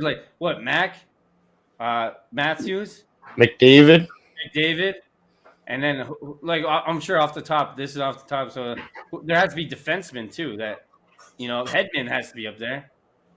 No, I'm not even gonna say it because fucking numbnuts here, fucking. But Cale Makar, man, Cale Makar. You can't say it. This kid. He's putting up points that fucking like. No, hey, it's this season, but Hedman has been doing it for how long? Hedman's been a guy that's one of the best. Hedman. Yeah, I know. I agree. I agree with what Davis said about that too. And Hedman, yeah, definitely is that defensive fucking. Yeah. He's bigger. He's got the size, but Cale Makar just fucking dangles, bro. He's on another level. He's on a fucking another level. Like he's superstar, man. He's legit, that Cale Makar, and he's just fucking started. Yeah, but are you saying Roman Josi isn't? No, he's been consistent for the past fucking several years. Yeah, but I think. So how about Crosby? Between the two, how about Crosby and Ovechkin? You don't think they're in top 5 still? No. Ovi for sure. Yeah. For sure. Ovi. Yeah. No. How don't you put them in top 5? Crosby obviously he's not producing like he did, but Ovechkin, and he started off hot this season. Look at what's happened since. He's cooled off so fast, dude. Man, I can't put him up there. Dude, I think you're looking at him. You're basing it based off the record, or because he's got the 40 goals. You can't base off the best player off a half of a season or 3/4 of a season. You have to base him off. Sure, the best player in the league. You can't be like every year you're picking anybody can every year you're going to pick a new best player. 20-game point streak. Come on now, dude. No, that's what I mean. You can say Kreider is the best goal scorer. Matthews isn't even in the top 6. Who? Matthews? No. For what? Points. Top 6. Oh, but he's top 1 for goal. I like goals better. I think if you get second, I think the second assist should be cut off. Hedman is the Virgin Van Dyke. Yeah, Draisaitl and Matthews are tied with 47 goals. Yeah, this guy is. Yeah, see, my buddy says, is Ovi still top 5? The guy has to be still top 5. You're on something. Hedman is Virgil van Dijk. Yeah, he is. I think Hedman's. That's what I mean. So you're gonna take Hedman. We both agree Hedman's still there because of what he's done in the last 5 years. But you're not gonna take it for any other player. Just Hedman. You son of a. Well, like I said, if I had to put in, let's say, but you can't do that. No. Let me finish. If we're going to, we seem to agree on the top 3 as the forwards, right? But if we're going to say the top 4, so number 4 and 5 are defensemen, Hedman takes one of those spots. Let's be honest. It comes down to Yossi or Makar. I'm saying top 5 players. There could be a defenseman. There could be other forwards. Well, for sure, but I'm just saying, hypothetically, let's say 3 forwards, 2 defensemen, because the defenseman, like you said, there's got to be at least 2 defensemen in that top 5, I think. No. Well, I think a top 5, you got to go 3 forwards, 2 defensemen. That's what I just said. No. It'd be Leon, Draisaitl, Matthews, McDavid, McKinnon, and probably either like Ovechkin or Pasta. Don't put Pasta as a top 5. What's wrong with you? Well, guy's good, man. I'd say he's good, but he's not top 5 good. I'd say for regular season, Marner's. That's why I put Ovi there. Marner's a regular season killer too, though. Playoff guy, maybe not. But he has from the playoffs. We got what, 2 or 3 weeks roughly. Hey, dude. Hey, yeah. Well, we're hoping that we make it. We'll go into the next topic. So here's what Mike said. So it just text somebody, you can't hear it because copyright. Wow, and he gets to do a press conference, and this was beautiful. Zach Hyman, ex-Leaf, man. He's seen other people cheering for him. Yeah, it's good. Yeah, look at him, man. The kid's loving it. That's awesome. That's a good moment. But hey, we had to talk about that. We have to talk about everything. So we're gonna move on because we just talked about it for an hour. I'm getting worried. You put a lot of Oilers stuff, no Leaf stuff. Hey, dude. Hey. Look who it is. Yeah. Okay, I do still think about it, and it will haunt me for the rest of my life. Jorginho missing the World Cup qualifier for Italy. Hey, and at least he didn't miss him for Chelsea. Hey, that's what I was gonna say. This guy is a known killer in the PK section. He's like the best guy. Like, I don't know, if you're gonna take anybody to take a penalty kick, you'd want it to be Jorginho. Yeah, and it's like, but for his country, he hasn't even seen the World Cup game, and he won't ever see it unless he plays when he's 34. But I doubt it. But hey, that's crazy. And Mason Mount came out and said, I don't know if I saved the article, but Mason Mount came out and said that he's not going to razz him because he's his teammate, and he that's like not a funny topic probably in the locker room right now. No. But hey, you expect all these. It's because they're all expected to make it, right? And like, look who's in now. It's crazy. Yeah, I know we're getting there. We have a whole segment on it. Don't worry. Yeah, but we wanted to save that because that's even though Davis is like, oh, hey, Canada. Yeah, here it is. So this is the build up to it, okay, guys? Yeah. So we could have. So that was disappointing. That was very disappointing. We could have clinched it with a tie or a win or whatever. We got a red card. We didn't win. And look at this guy. He's happy because especially now they won today at Costa Rica, so they have a. They're up now, no? That win. Yeah. They needed that win against Canada. They got it. And this one, okay. Costa Rica, yeah. So they won today too. And we're gonna look at the games today. So that puts them in fourth, right? Yeah. Yeah. What? So that puts them in fourth. He said. Yeah. That's big for CONCACAF. CONCACAF is a little interesting now, huh? Especially being Canadian, you got something to watch. Yeah, Costa Rica's fourth right now, only a point behind Mexico. No, they're all tied. Yeah, that's pretty crazy. Costa Rica can hop up, man. They can tell. Mike, your mic is not hooked up correctly. It keeps cutting out. Really? I think one of the wires are loose or something. No, it can't be. Fuck. But yeah, there it is. It's good now. Talk. Yeah. Yeah, it's good now. Yeah. I don't fucking know. Yeah. Well, yeah. That's Costa Rica just needs a win to tie USA, but they've. Yeah, we're gonna. So at this time, were you as a Canadian? Were you worried about Canada? Obviously not, right? We had Jamaica to play still, you know. We won today. I wasn't worried. Yeah, that's what I mean. We'll get to it, but at this game, when we lost, were you disappointed, or were you like, "It's okay, we still got this"? Yeah, I figured that's what I was like, we're going home. It would have been nice to go undefeated, but I'd rather lose now than in the World Cup in the group stages. You know, if that's what the losses come in now, and we win a couple more in the World Cup game, I'm cool with that. You know. Yeah. Yeah. You never know how it gets drawn out, right? Dude, imagine this: my girlfriend and my kid are Argentinian. I'm Croatian, and I'm from Canada. So imagine they all go in the same group. That's gonna be crazy, man. That's good. I'm going for Canada. I'm going for Canada. I got it. You're fucking Canadian.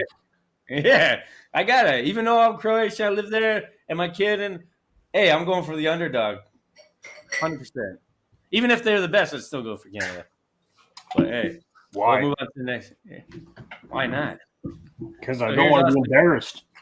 So this is I don't know how you guys feel about this. So you guys are looking at a picture of Austin Matthews, but you're not just looking at Austin Matthews. You're looking at his helmet.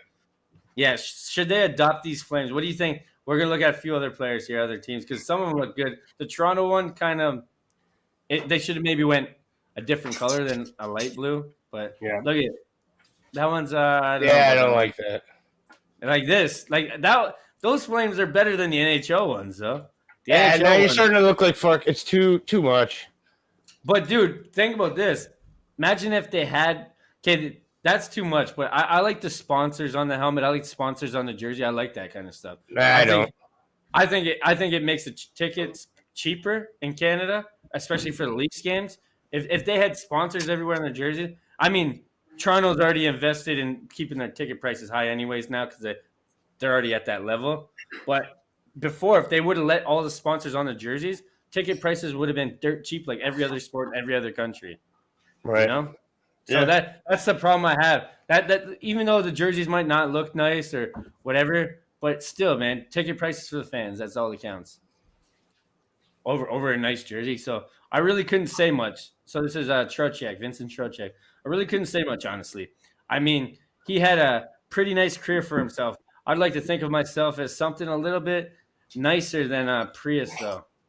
He's referring to I'm sturdy like a BMW. So I guess Brad Marchand called him a Prius. He's not a BMW. So Trocheck and Marchand are basically the same kind of player, you know, a little crap disturber, kind of with some skills, you know. But would you like any of these guys on your team? Yeah, would you like any of these guys on your team? Or both? Marchand for sure. Yeah, I'd like them both. I like, especially being a Leaf fan. This is the guy you need. These are the guys you need. You know, you need these guys that are gonna stick up for people and get under the people's skin. You need these guys, even though they might not be tough, but still they're tougher than the ones we got. That's for sure. I don't know. I like this. I like the squabble between them both. I like these kind of stuff. You know that. I hate that NHL players are everybody goes out for drinks after on both teams. I think if there's a rivalry, you should have that right. Like back in the day, you wouldn't go and celebrate with the Montreal Canadiens if you're Toronto if they just beat you. You wouldn't do that. But today, you'd probably see Caulfield with Matthews at the bar later with Bieber, and that's I don't think there's room. I like the battles and the hatred between people. I like that kind of stuff. I don't know, but that's part of sport. I think that's what sports is, right? Yeah. Oh, damn. I said my girlfriend. He's like, you mean your wife? Unless you got a side piece. Yeah, I mean my wife. I just got married, yeah.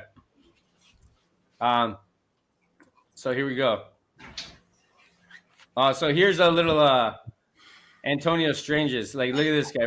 It looks awkward as hell to me, but he's done this actually twice now. Through the whole team, skated from his end, scores. Holy fuck. That's pretty good, huh? It looks awkward, but he's so strong on him. Watch him. Look how strong he is with his skates, yeah? Damn. I mean, it is. Strong skater. Yeah, that's a good. Do you think that's a good guy to look forward to in the NHL? Oh yeah, absolutely. He's done this twice now. This exact same thing. He's I guess this is his go-to move now. Just skate, rink to rink, basically. You know, side to side, net to net. That's what Mac does. Fuck, you just can't fucking put the puck in the net. Yeah, we're gonna get into the Leaf game, guys. With Montreal. Montreal's the Achilles heels for the Leafs right now, but we're gonna get into it because I want to show you guys the stats of the game. The stats are what's interesting to me, and is why Dubas failed on the trade deadline. This is why you got to look at it. But we'll go on to the next topic. So Chiefs and Packers inquire about Seahawks duo after trading their star wideouts, Tyreek Hill and Devontae Adams. So a Seahawks duo, Metcalf and Tyler Lockett, are going now, or are they gone? They're inquiring. They haven't left yet. Yeah. So since then it hasn't been a deal for these guys. No, and it won't be. No, they won't go anywhere. So when you said Maddie, if these guys leave, well, they're injured, so I don't. They probably wouldn't get much for him right now, right? I think if Lockett were to leave, he's gonna follow Russ. Go to Denver, if anything. So it's like saying that there's so many receivers in Denver. No, exactly. I'm just saying, like, otherwise he won't go anywhere. DK is still fucking young, you know, isn't he? Yeah, but Davis said that Matt Ryan should have went here instead of. Yeah, like if Matt Ryan had gone here, they wouldn't be having this conversation. Yeah, Matt Ryan didn't. He went to the Colts. Yeah, that was a horrible move David for him. said this. Yeah, he said that was a bad move, and this is a better move. But if all the players are leaving, why would Matt Ryan? Well, they're not really choosing to leave. It's all salary cap. Like Russell Wilson got traded. It's not like he said, "I want out of here." True. The only person they really chased out of there was Bobby Wagner, and that was a salary cap move. Seahawks are like, aren't they kind of like the San Jose Sharks, kind of? Except for like they're always like a top team now, right? No, not anymore. Now that division, that's more St. Louis and Arizona and San Fran. Neither are San Jose Green Sharks. Bay would pursue. Yeah, neither is DK though. What? Yeah. Do you What'd you think say, Mike? Green Bay would pursue DK? Oh yeah, absolutely. They need somebody with there. Because they lost what's his face too, right? They lost. Well, Alan Lazar is gone. Val. That guy Val. Yeah, he's gone. Adams is gone, and their other receiver, St. Brown, is gone. They have like Randall Cobb as their starting receiver.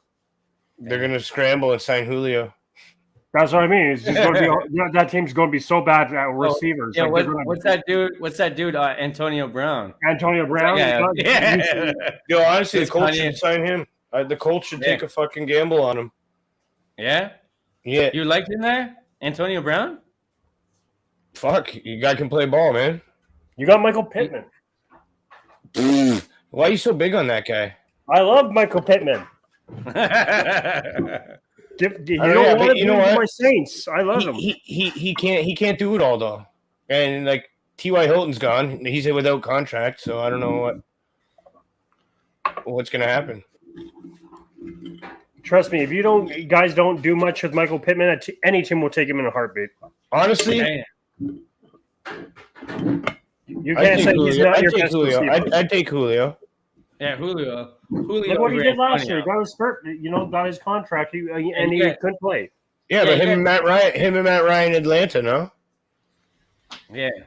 Yeah, they were together. Yeah, but that's when they were young.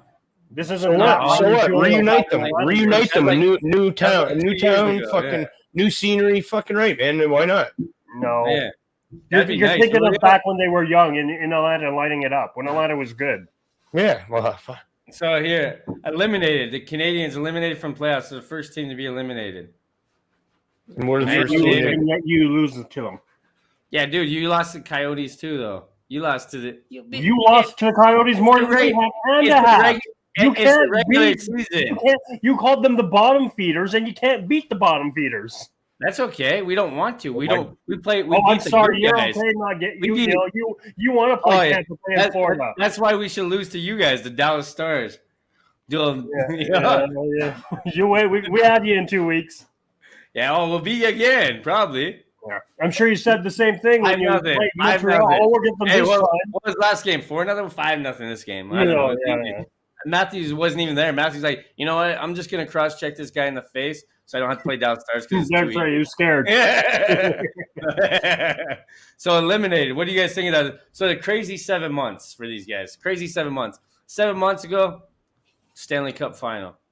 Now, like this is it's a whirlwind kind of for these guys. But why is everyone acting like this is such a big shock? You didn't have a goalie all season. Like you didn't have Carey Price. And let's be honest, that's the reason he got there.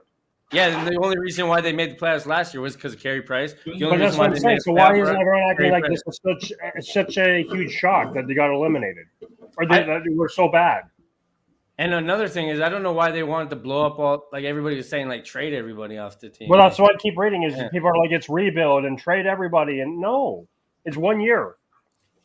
Because I think Caulfield is he's good. Nick Suzuki, you don't like those guys? Suzuki, I'll give you. Caulfield and like who's the other one, Mike? Who's the defenseman? Romanov. You don't like Caulfield? Yeah, neither of them. I'm not big on them. But Suzuki, Caulfield. I'll give you Suzuki. No. Suzuki, yeah, I'll give you that. Caulfield, though, Caulfield just maybe got lucky. I think if he was on a different team. No, he's doing good again this second. Barely. He was just on playoff wonder last year, but everyone in Montreal was a playoff wonder. Look at Toffoli. Yeah, but Toffoli, he shouldn't have left. Toffoli's gone.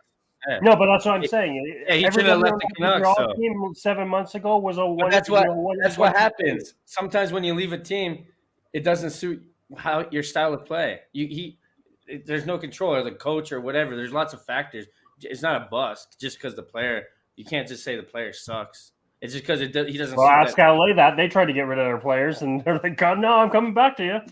But I don't know, man. I think Caulfield. I think. He's a guy like Nylander. Maybe if he goes, they could be a really good player somewhere. I think that's how I look at a Caulfield guy. I think if he went to like another team, don't say Toronto. No, I was gonna say like the Avs. Imagine if he went to the Avs and playing with those guys. You don't want that guy? Man. No, don't need him. Yeah, you don't need him. You guys got the most goals in the league. Yeah, I get that. Yeah, I get that part. You don't need him, but he's still a stud. The guy will be a future. You guys have a future in the NHL. You know, our top six is pretty set, man, and like fuck, it's looking good. Yeah, it's weird, because top sixes is like you can't really have any more top tier players after that. You know, no, it's all. That's why we saw the depth trades. Yeah, that's exactly why you've seen those trades. Yeah, and so let's move on. That's no shocker, Davis says. So it's really good to have Ronaldo as a mentor because I go to training quite early and see him there. If we young players need any help, we can speak to him. So he's really a good person to be around. That's Anthony Alunga. So there's a lot of I criticize their culture at the club because you got a guy like Ronaldo, and he's already came out and said that the young players don't want to learn. So he's not talking about obviously this guy. This guy gets it. He's like, you got to take whatever he says into consideration no matter what. You got to take his criticism, and you got to learn from Ronaldo. But you got maybe guys like Rashford and all these other guys that are supposed to be these good guys, you know, and they're not listening. And Ronaldo's actually came out and said that these young guys don't want to get better. They don't care. They're getting a big contract. They're getting paid. They're at United. They're because they've already done what they need to do, kind of thing. They've got to the spot they wanted, right? Yeah, and they're at United.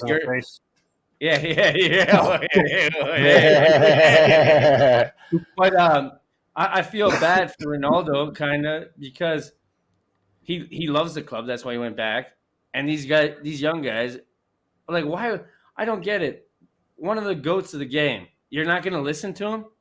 I don't. It's just like I don't care. Like even for basketball, you don't like LeBron James, fine. You don't like the way he cries, fine. You call him LeCaren, fine. But when he comes to your club, you listen to what that guy has to say. You know what I mean? You got it. You got to be almost. I think it's because they don't want, like, for them to not listen to Ronaldo. Maybe they're viewing it as you're teaching me how you played or how you want me to play, and they want to be their own player. They don't want to be seen or viewed as, hey, he's like Ronaldo. He's like this. I think if you're thinking that, I think you're gonna ruin your own career, and that's what. But that's what I'm saying. Then what other reason would they not be listening to him? Because he's an older guy. You have to respect him. You have to respect Ronaldo. It's the same as Tom Brady. You got to respect Tom Brady. You got to respect, Gretzky. You respect these guys, but like, I don't know, LeBron. None of these guys are like LeBron. LeBron with the politics. You know what I mean? Yeah, but that doesn't matter when he comes basketball time. That's all they got to listen to. You don't got to listen to what Cristiano. Like even Cristiano. Yeah. Cristiano's a different machine. He eats plain chicken with plain rice every day. Oh, yeah, I know. He's like next level fucking. He's an animal. Yeah. He's fucking. Yeah. So like this guy, you got to be like, okay, this guy's 37, just got a hat trick. None of our players got a hat trick yet. Except for him, the old guy that you're not listening to. That old guy that you say you're better than, and he's out of the game because he's too old now. Yeah, that's the guy that just got a hat trick for your team. You better listen to him because he's still getting hat tricks at 37 years old. In soccer, at the best, one of the biggest clubs in the world, in the hardest league in the world. So it's like, I don't know. I think it's crazy that people, like, he obviously, by saying that, coming out and saying that, he's feeling disrespected. You got it. They don't listen to him because he steals the spotlight and they are mad. So, exactly. That's what it comes to, jealousy. It's like, especially a guy like Rashford, he was Mr. United. Paul Pogba is that flashy, like him and Jesse Lingard had all those little dances together. It's like they call him Messi Lingard. He had the cute little name and stuff like that. I disagree. I don't think it's a jealousy thing because if it was a jealousy, I think it's old versus young. Because even though it's Ronaldo, I think the team would have looked at this and said, "Is this going to cause that much of a conflict by bringing him on?" But dude, it's Manchester United. That team's in so much turmoil right now. Well, yeah, fair enough. Yeah, that like Ronaldo. If Ronaldo goes to Arsenal, if Ronaldo goes to Man City, if Ronaldo goes to Chelsea, if Ronaldo goes to Liverpool, they're going to be that much better. Then they're going to be over the top. Any team. He's a game changer. But United, for some reason, they drop. Well, it's like you nailed it on the head then. But it's the turmoil going on there. There's something going on.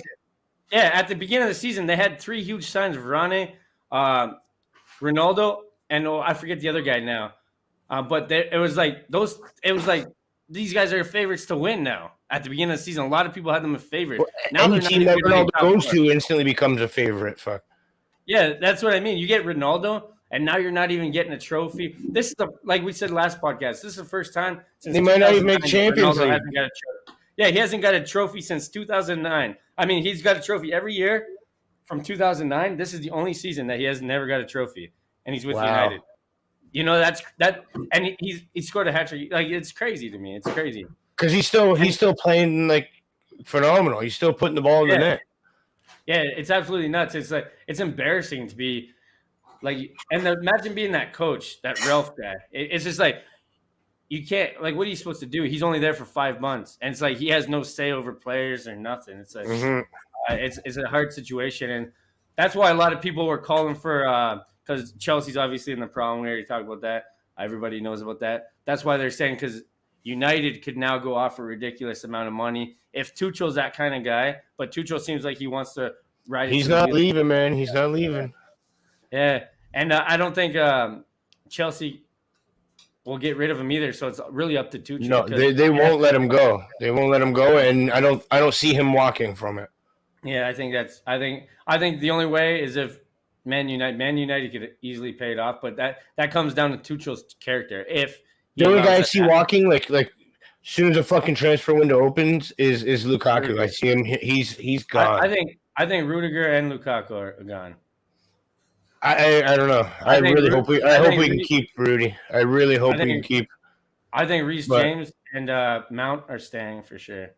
Of course. And unless something big happens behind scenes that nobody knows about yet. Yeah, well, yeah, exactly. Yeah. And that's it. And then everybody's probably leaving. But I can't see them because, like, think about this: the English Premier League. I've heard a lot. Fuck. No, yeah, but when you think of the top teams, they're not gonna. I mean, they let it happen before, but Chelsea brings a lot of jersey sales. They do this kind of stuff, you know. Why do you think Nike didn't want to drop them? Yeah, that's what I mean. It's like Nike was the only ones that didn't want off the jersey or the kit, whatever. But I mean, it's never too late. Depends how everything goes, right?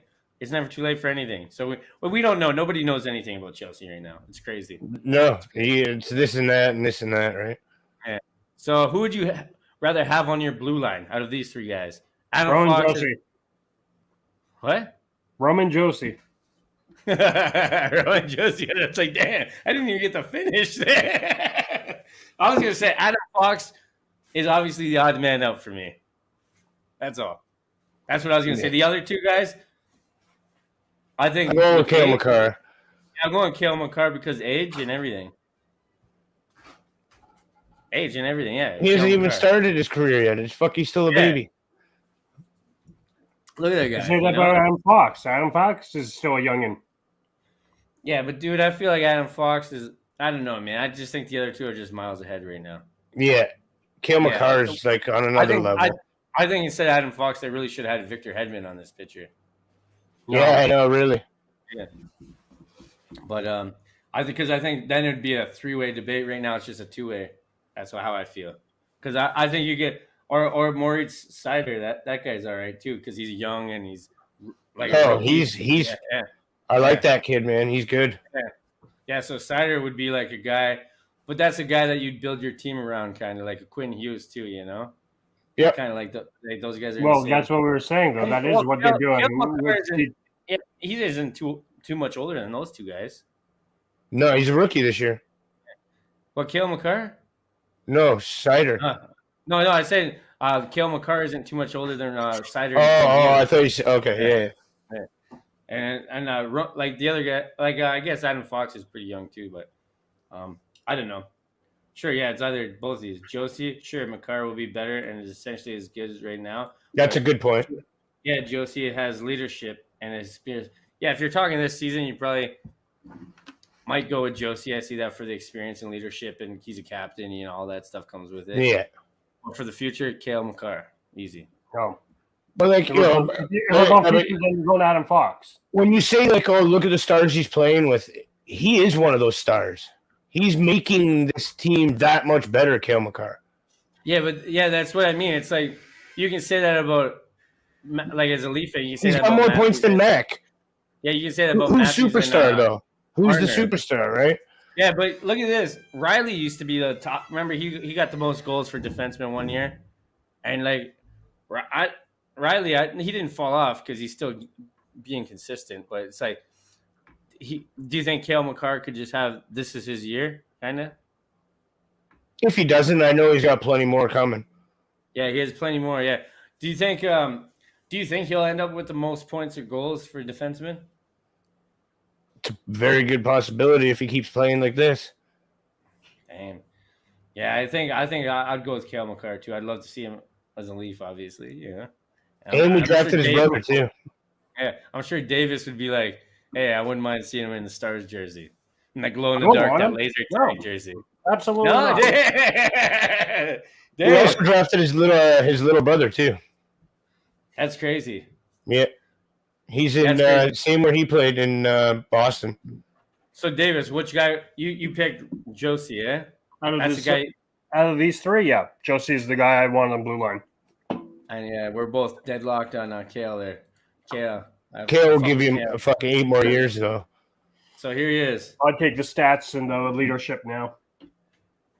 Here's Giroux, Claude Giroux. 2 points in his first game. Anything exciting there or no? Oh, really? What? No. Florida's flying right now. They're playing great. Yeah. I think you put any of us out there, we're getting a point. You know. So they got Giroux and fucking Jumbo Jose on there still. Yeah. It gives me that Jason Spezza Jumbo Joe vibes, eh? Or that Nick Foligno. I remember that. But that's okay. That's a fast one to go by. Grade the trade. So he want to talk about basketball a little bit. So we traded away Norman Powell, which was like a fan favorite. He was one of the guys, right, that everybody loved. Yep. For Rodney Hood and Gary Trent Jr. Now, Gary Trent Jr. has quickly turned into like a fan favorite guy. Him and Scotty Barnes are like they took over for DeRozan and Lowry kind of for the fan favorite. Well, he still got Van Fleet and all them guys. But I don't know if you don't care about this probably, eh? No. Yeah. How about you, Davis? You care like what you want to add? It's basketball. I have to talk about a little bit. I mean, as far as grading it, I put this as probably a B-. B-. Gary Trent Jr. is like one of the top players for the team now, and Norman Powell is switching teams. So he's always been. Are you saying Powell? But you're making it sound like Powell was not good at all, or didn't do anything. He was good. I said he's like one of the better 6-man guy off the bench. Right.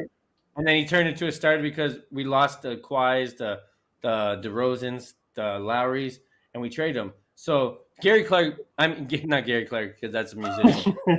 Gary Trent Jr., this guy, he comes onto the team and everybody loved Norman Powell. And this guy comes on and beats a star. I think that because it had a sour tone to it when you traded a fan favorite, and then this guy quickly became one of the best players on the team. So it's like that has to be an A+ for Masai Ujiri. No, not you're out of your mind if you think it's that high of a good trade, dude. If you win in a trade, and the guy becomes an all-star, a star on your team, how is that not an A? What's an A to you? See, I don't follow basketball, but like I know enough that like I know the names and stuff. But so as far as that, like, it looks like a better trade to me. Like, yeah, no, Fink, this is like Kerfoot for Kadri. That's an A trade. It's an A fucking plus trade. Yeah, this is the exact same situation. That is not the same situation as comparing. Let's be realistic. People like Kerfoot in Colorado, right? Yeah, oh yeah, yeah. And to see him go is like, oh man, that sucks. And that's how this was. It's the same. Well, we lost Barry too, right? Yeah, and you lost Barry, so that you guys were like, oh man, you know. And then yeah. And then when Kadri comes, you're like, oh damn, now I get it. Yeah, that's exactly how we feel as Raptor fans, and that's how. So, Davis, you're crazy, man. You're crazy. No, it's a B-. Trust me. Oh, dude. Oh, dude, you're a B-. You're not going to be. You're not going to get any better from this trade. You're a C- now. Damn. What? Okay, let's go on. So Igor Shesterkin. So do you think this guy has a debate on MVP or Hart or anything like that? Vezina. But how about? Yeah, I guess. Like, what do you think? Do you think he should get a Hart trophy or no? No. No, you don't think so? Who do you think is above him? Every forward still? You don't think a goalie deserves? It's too hard for a goalie. It's too hard. Yeah, I agree. It's way too hard nowadays. Yeah, because I wouldn't put anybody in front of a lot of forwards. Like there's especially a goalie in front of a lot of forwards. Even That's though the only goalie capable of winning a fucking MVP is Vash in Tampa. Yeah, I think that's the only goalie in the league even capable or coming close to winning an MVP. But look at his numbers, man. Third in but the still, NHL. Like, it was like we said, like the league's now become so many. Look at his wins. Third in the NHL. Tied for fourth with goals against. First in the NHL with save percentage. And he has 3 shutouts, which is 8th. Yeah, but it's like we said earlier, you know, the league's become so goal hungry that, you know, we're getting to 6 and 7 goals a game that, you know, look, the forwards are scoring so much that, it's not fair. Like Mike said, Valesky's the only one who's going to have any chance of winning an MVP. 50% Hart Trophy, 100% Vezina. So people are on the same page as you guys in a way of saying that Vezina hands down. But a goalie for a Hart Trophy is hard to put over like guys like even like Draisaitl and that's what I'm saying. Are you gonna say he's gonna beat out the Draisaitl's, the McDavids, the Matthews, these guys that have to play fucking 50+ games? Yeah. and have like a fucking 40-win record. Like, that's impressive. Like, even then, like, fuck 40 wins, they need to be killing it. Yeah. Yeah, it's hard. It's hard for a goalie to win. I think Vezina, this guy's obviously in the conversation for sure. For sure. So here, Harry Kane. Harry Kane is just 5 goals away from being England's all-time top goal scorer, the greatest English striker. So, is he the greatest English striker? So they have a question mark at the end. So, I mean, he's the one playing striker for England. No, but it's like this: is he the greatest English striker ever? Hell no, not even close. He plays in the softest time for football, where you can't even touch people, breathe on them. We can't even touch them in the box. This guy, all his goals are penalties. Like, look at Rooney. Rooney's the best English striker, easily. Yeah. Hands down. Like, it's like, if you pick this guy, that's crazy to me. That's crazy. I get it. He could have the most goals for England. Fine. Sure enough, yeah.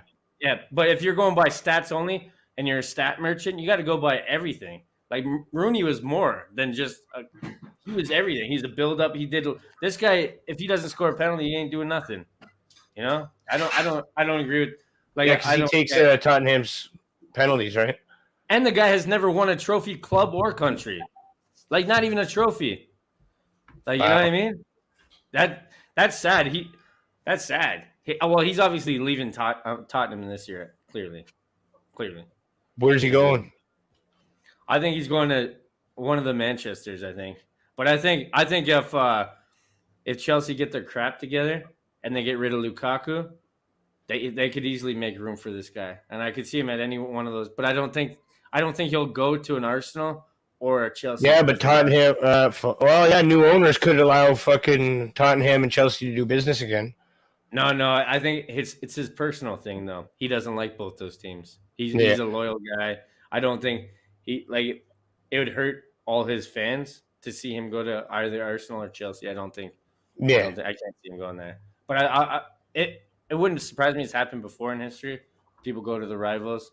Tevez, look at Tevez to Manchester City from Manchester United. I could see him go to like Real Madrid or something like that, like playing for that team or something. But I think he wants to win that. I think he wants to win the Premier League. I think he'll go to City because City's like that team. And like right now, what's going on with United? They have no striker. Maybe at the beginning of the season, if he would have left in the summer, he would have went to United. But now that he's looking, he's like, oh, okay, maybe to play with Ronaldo though. Like I think a lot of guys wouldn't mind playing with Ronaldo either. So I don't know. It's hard. If he stays at Tottenham, the worst career decision ever for this guy. Yeah, but I see that Levy's looking interested in selling after Chelsea sells. Yeah, well, Levy's losing so much money in the stadium and everything. Yeah. Oh man, I don't know, but I don't know. I don't think this guy's the best. Hell no. No. Oh, you got Shearer, you got Sheringham, you got tons of guys that are miles ahead. You got Ian Wright, everybody. So here it is. This is what I was talking about earlier. I won't be giving him jokes or stick about what's happened with Italy. It's hard for me to see a player I have played with for the last 3 years go through something like that. And that's what we were touching on before. They're teammates. Even though they make fun of each other and give each other shit in the dressing room. I mean, he missed a penalty, right? So it's like he's the penalty guy. So it's tough. And you could ruin this guy's confidence on penalties or whatever. It could be probably never be allowed back in Italy. Yeah, it's like damn. Do you think Mount's a good guy, or do you think he's just saying this to the media and he's gonna give him the stick? Nah, he's legit, man. Look at him and Reese are willing to play without being paid, for fuck's sakes.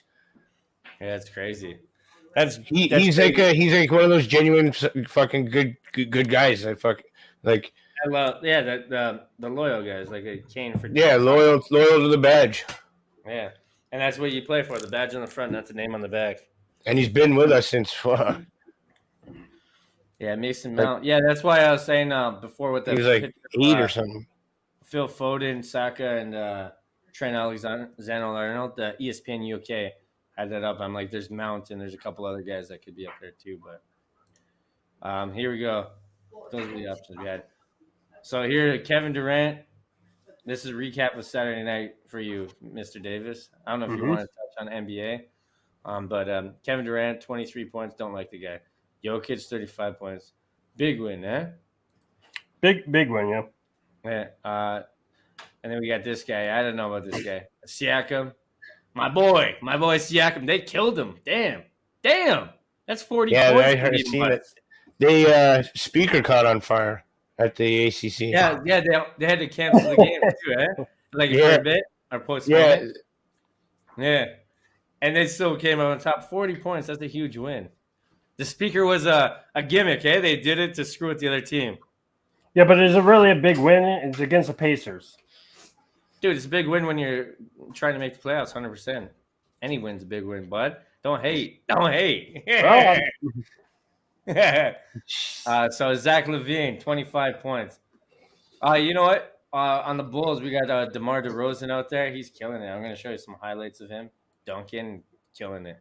The guy had such a good career, but he's like one of those guys that he's probably not going to win a championship. So it's like this one. I don't know, Joe. Did you see any of this? This one? No, I didn't see this one. Yeah, this was a real good game. Yeah. Oh yeah. Damn. I didn't see it. I didn't see this. I watch the Raptor games all the time, but I'm not going to sit there and watch every. I watch my teams because I don't have time to watch every freaking game. You know, and especially you got to change back and forth. You know. Well, it's like we said, you need to attend your wedding. You could have been there. Yeah, I could have been there. I could have watched it. Yeah, just headphones in, man. Yeah. I don't know, but on the phone watching it. Yeah. Do you think the basketball? Since we're on the basketball, do you think basketball has lost its kind of luster? Yeah. I think to a degree. I think it's a degree it has because it's not. Remember when we grew up? You know, you had the Carter, you had Steve Nash, you had everybody, you Duncan, Kobe, and not that this isn't coming in because now you have Jokic, you have friggin' Luka, Harden, you have Durant, you have all these. It's starting to come up again. But once these guys start winning the championships, where it's okay, it's Dallas, Golden State, Toronto, and you should just say Chicago. When those teams start winning it, it's down to like 4 or 5 teams. Yeah. I think that's when it will be back to where it was. Well, you can back then, like you said, it was Kobe, it was Jordan, it was the Spurs with Duncan and everything. Those were your 3 teams always winning it. Well, since LeBron's came in, you can pretty much count any team that he's been on that they go to the finals every year. So it's like true. Except for the Lakers. Yeah, except for Lakers, they won one. And now they're just awful. The worst. Yeah. They got Russell Westbrook has to be looking. But they had even what's his face. They went out and got which Ball brother was it? They got Lonzo Ball, but they traded him, right? That's what I'm saying though. But they got it to kind of help him out there, and that team was just a disaster. Russell Westbrook was considered one of the best players in the league. He plays with Harden, and that sucks. He goes to another team, sucks. Now he's with LeBron James, and they're even worse with him than without him. Put it this way, must be in his feelings a little bit. The last time I considered the NBA was good was I was watching actually the documentary on it again. Remember the Malice at the Palace fight? Yeah. I seen that on Netflix. Yeah, that was the last time. Yep, that's the last time. Jermaine O'Neal, man. Jermaine O'Neal, the real deal.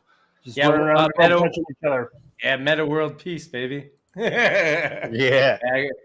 So we'll go on to the NBA. So here's a few plays here. So this guy's over the. We're gonna get into little highlight reels here.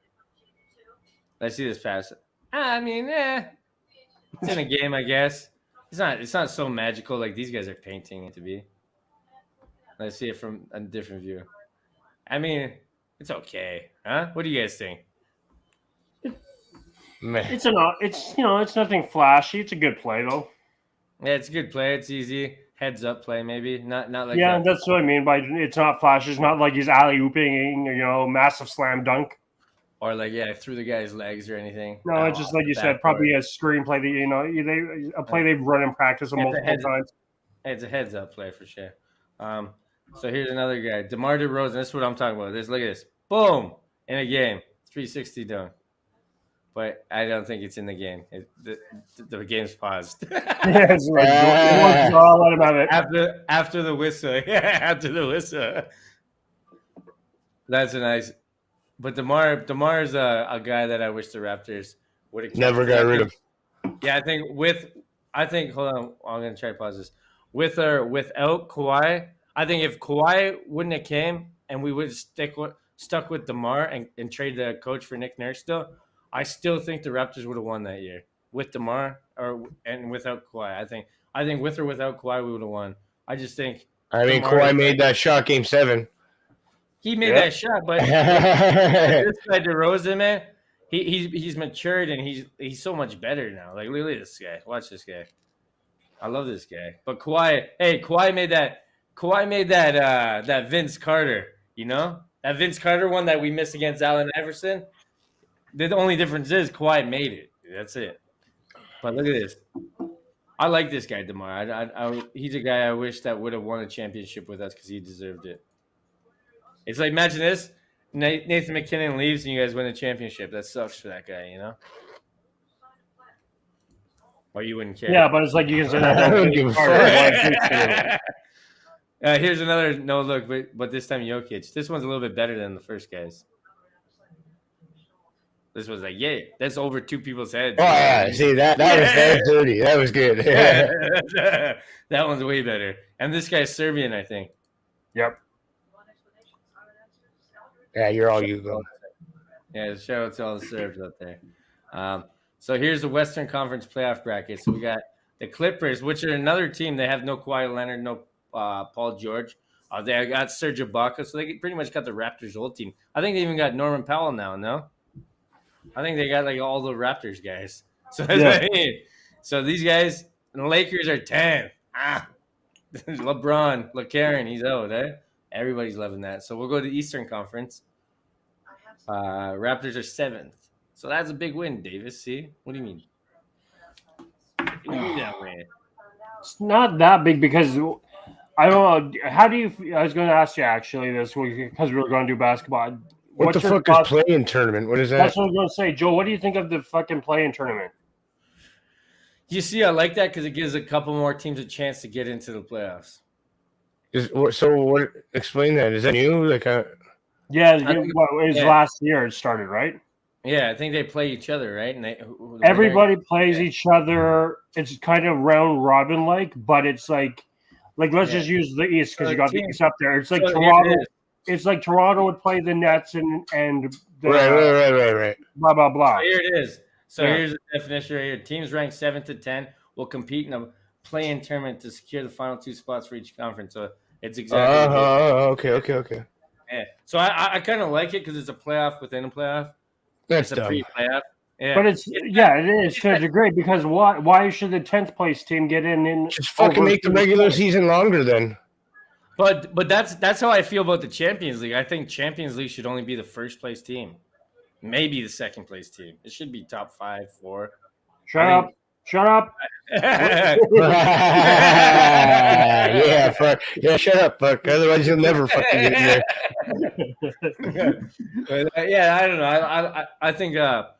The 7th, 8th spot do kind of get screwed over for this. That's what I'm saying because the 10th seed could get in there, say over the 7th seed. Like you could have 10 and 9 get in there, and 7 and 8 get nothing. Yeah, it should literally. Just you've worked all season.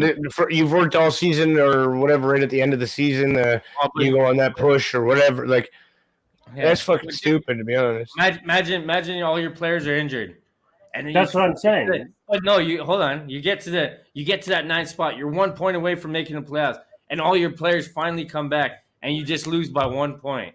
You don't think that team deserves it either? They just came back from being last place. And they're 1 point away. They don't have a chance to get. I think they shouldn't do it with 4 teams. I think they should do it with 9 and 8.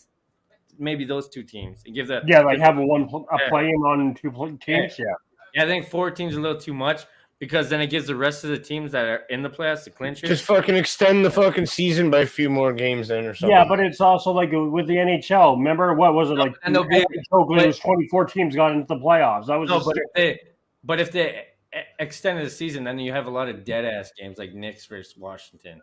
Yeah, what's wrong with that? I don't want to see that. It's like an exhibition game. You know, exhibitions are cool to go to live, but I don't want to watch it on TV. I don't know. Fucking all Detroit teams are just fucking poo, eh? So here's this 50K putt, all the way full court putt. Now that's dope right there. Wow. That's awesome, eh? Look at the camera guy. He's like, no shit. He's like, no Yeah, shit. he's looking away like, what the fuck?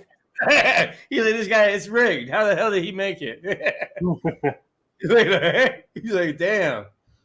No, that's awesome. I love it. Have you guys so with this, I want to ask you guys have you guys ever went to a game, and whether it be Hamilton? I remember I have a Hamilton Bulldog story. Have you ever done a halftime or a between periods kind of game like this? No. Dude, I remember my you actually know her, Christopherson. You know Christopherson? Yeah, right. Yeah, Kelly Christopherson, Ryan. Right. Yeah. She was a cheerleader for the Bulldogs, and I knew a few of them because they were like all my friends from Ballard and stuff. So I knew like 5-10 of them, right, throughout the years. And I seen her and Holly Anderson at the game, and they're like, "Hey, you want to go on the halftime thing?" And I was just there because I got free tickets from, you know, you just get free tickets living in Hamilton, kind of. So I go every time someone gives them to me. Why not, right? I seen Steve Passmore, all these guys, you know, I think Carey Price was even there once, you know. PK. And then, PK. Yeah, they were there when they won the Calder. Yeah, so like going there, we got to go on these little go-karts, and you're like these pedal cars, right? And you have to do 2 laps around the ice. Whoever wins gets a cash prize trip to Ottawa. So it's me and my buddy Julian Hooker. I don't know if you remember Julian Hooker, but Julian Hooker, I get him. So it's only 3 contestants, right? So me, Julian Hooker, which he's like 6 years younger than me. I just took him Mac just dropped the gloves with Matt Dumba. Ooh, he's not going to share them. He's not. Yeah. No, so this guy. So the other guy is in the contest with me. He's my friend. So I'm beside the guy that we don't know. So right away, I cut this guy off and trap him on the boards. And my buddy does 2 laps, and he wins. And we're still stuck at the start because I took him out right at the beginning. I cheated, right? So that's my story. I won, but I didn't win, you know, because I won because I made him win, kind of. And we still got the prizes. That's fucking funny. Everybody hated me though. Everybody's like, look at this guy. Yeah. I'm like, I wanted the young kid to win because the other guy was younger than us, like my buddy. He was my next door neighbor, so I took him to the game, and so it looked like I did a good job too at the same time because I helped the young kid win and I lost. You know, so it's pretty cool. That's my story. How the hell does Pittsburgh win 11-2? Look at this. What do you guys think about this? Why? I've seen this. I was like, why? For what? What the fuck? Look at this guy. The players are like, what the? Do you think this guy's like a YouTuber or something that we don't know about? That he's doing this because it's crazy? And it's a pretty good idea because it brought a lot of attention. I mean, like a Vitaly type thing. Yeah. Like it's like a PR stunt. Yeah, it's a stunt, you know. But it's funny because he's bald. Like this guy says the comment, dude don't even got hair. The fuck? It's like he's just shaving it. That's why it looks fake to me. It looks fake to me because it's like this guy doesn't even got hair and he's just shaving them. For what? He's bald. He's like literally bald on the top and he's shaving the top part. I don't know. Maybe I'm not bald, so I don't know how that works. Maybe you still got to shave little parts. It looks fake as hell, though, to me. But you don't see any cameras filming them, eh? Oh, right here. Yeah, right there, dude, on the phone. Yeah. So those guys are probably, it's probably set up for sure. It's set up. And Carl Anthony Towns is like, what? Oh, so here we go. Rock'em sock'em. Rock'em sock'em sec. Oh. Look at this. This is beauty. Yeah. There's the puck. Look at the guy didn't even go for the puck. See, he just skated the other way after. He's like, whatever. And hit the net. He actually hit the net after. Yeah, but look at the elbow. Oof. Look how high that elbow was. Yeah, these are all dirty hits. It's called Hip Check. It's a pretty good account. I guess I'm not following it. I thought I was already following it. I'll follow it now. Look how dirty that is. Oh, fuck. Now watch these other ones. You ain't see nothing yet. This one's okay. Let's see this. Boom. That's a nice stand-up hit. He's obviously a bigger guy than the rest of the kids. But we'll go into. There's a few dirties. Like this one's a tough one, I think. Oh, there. Look at this guy. Oh. Like, Patches. did you guys ever? Were you guys into shinny or any lower leagues like this? Did you guys ever play? No. Damn, yeah, it's crazy watching that stuff, man. I remember seeing a lot of these heroes, these shinny heroes we call them, like your one buddy Matthew or whatever. Oh, yeah, this guy. Watch this guy. Oh no, goosh. Oh, I didn't see it. They like lagged. Oh, you can't see it. Oh, fuck. That guy's Dunsey, eh? Oh man, I love a good old fashioned hit though. Ooh, do you think this is what the NHL is missing? These kind of guys? I know. No, that's too dangerous. That's fucking stupid. Man. They're trying to stop. Yeah, let's go to the next hit. Let's see what the next hit's got. Goosh, that is okay. It's just a small guy with a big guy, kind of, eh? It's not dirty, that one. But still, you don't want to be that little kid. Nah, this one looks like it's going to be odd nice one. Oh. That's his knees, no? Yeah, yeah. Don't you usually drive to work? Don't you usually drive? 2 3 weeks that break morning light on? That's crazy. It's crazy, isn't it? JT Miller traded to Canucks. Tampa Bay decides to win back-to-back. Let's go. Let's go. Gunners top 4. Yeah, we'll go on from the next hit. This guy's seen enough. I like hip checks, man. Hip checks you don't see enough of. Boom! That guy's head was down. He got crushed. He paid the price. These little kids the size of them. Yeah. It's like patting him on the head. It's like that show, Pros vs. Average Joes, eh? He's patting him on the head. Gosh. Oh, you can't even see the kid. No, that's tough. Look how tall he is.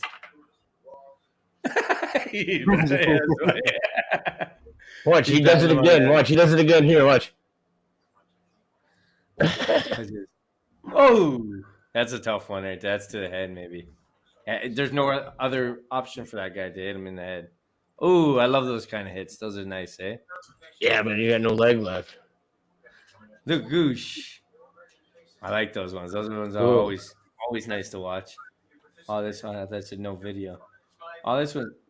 Ooh, that one's nice. Kadri. What, Kadri scored? Yeah. 1-1. There he is. See, that's the trade, you know? Could be the difference maker. Boom. Ooh.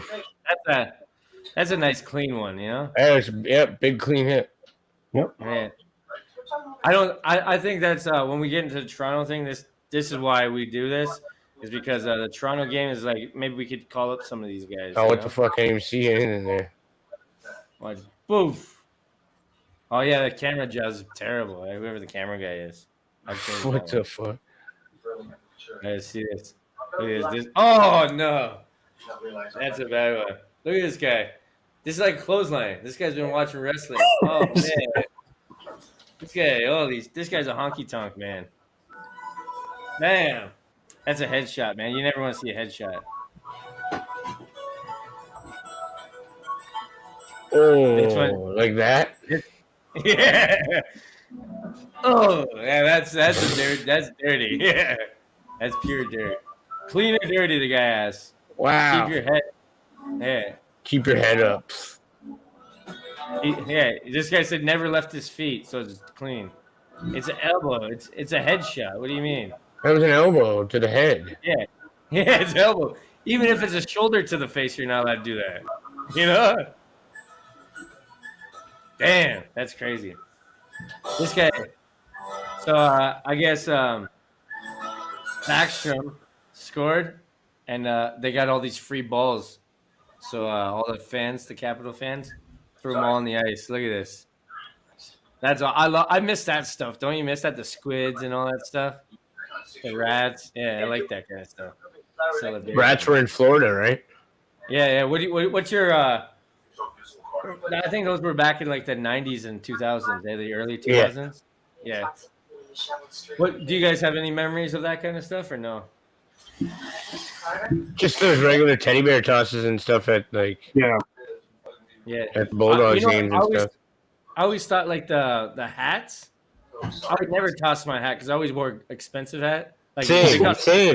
And I was like, I ain't fucking throwing my hat on. I don't give a shit if it's Sundin and he told me to. I'll be like, Fuck. Yeah. Well, I ain't doing that. I just paid $50. You gonna buy me a new hat? Should we Can you get them back or like what happens to them? They don't just throw the fucking hats out. They donate them, hey? Yeah. Yeah, I wonder what happens to all the like because the arena, the organization gave him all these balls to, I guess the Apple's his little trademark thing, and they gave it to him and they threw them all back. So where do they all go now? You know, it's a big waste of money. Like what's going on?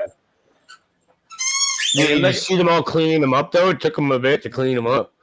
All the players were like fucking shooting them down the ice. Yeah, imagine that guy scores and the other team is cleaning them up. The Devils, they're like, yeah, they were, but all the team, all the players were. Yeah. So here we go. What is the best hockey movie ever out of these ones? Can't see the bottom. I'll read them all out. First one's Goon. Second one is Slapshot. It's got to be Youngbloods, based here in Hamilton, man. Yeah, Youngblood, Mystery in Alaska. Never watched that one. The Rocket, Miracle, Mighty Ducks. Miracle, and what's the other one? The other one's the Rocket. The Rocket. I never seen the Rocket. Yeah, I'll go with Mighty Ducks or Youngblood. Goon's funny, but I like Mighty Ducks is more iconic for my age because we watched it. You know, it's like, dude, everybody That's what made you love hockey. Yeah, it's like everybody thought they made a franchise off the movie. You know, it's true. It's crazy. Yeah, I think they're all pretty good. Except for Mystery in Alaska. And, I watched the Rocket, the Miracle. I watched Slapshot's old, but I haven't watched the Alaska one. I don't know what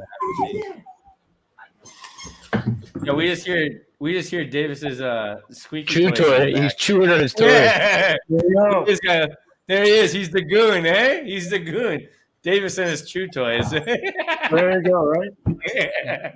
Easily nice, Goon. Yeah, show us the back. Show us the back. I've never even seen the Goon. Yeah, it's funny as hell, man. It's a good one. Let's see this guy. Look at this. There he is, eh? Look at it. How does this guy have all the? This guy has all the movie jerseys, huh? He has I think he has the Waterboy one too, and everything. Bobby Boucher. Yeah, Bobby Boucher. Oh, dude, what's that guy? Charlie Conway. I like that guy. Yeah. Oh, you liked him in Dawson's Creek, don't lie. Yeah. Look at this. Oh, what do you think about this? This guy got cut after this. Oh, how do you even do that? You know, look at this. No, dude, that's not the worst. Come on, dude. Let's be honest. Look at this. He didn't even have to kick it like that. How do you do that? Yeah, that's crazy, man. Nah, that's not the worst for sure. You're right. That's not the worst, dude. Remember what's the Leaf goalie? I think it was Raycroft that let it in full from the other side. Red line to red line. Oh yeah. I don't know if either of you remember, Mike. You might remember. Remember? What was it? I think it was Stu Barnes. Remember it? He took the friggin' puck, empty net, missed empty net. Edmonton takes it back and scores the game time. Oh yeah. He slid or he tripped. He fucking tripped and ate shit. Yeah, it's funny. There's a lot of guys like that though. There's a lot.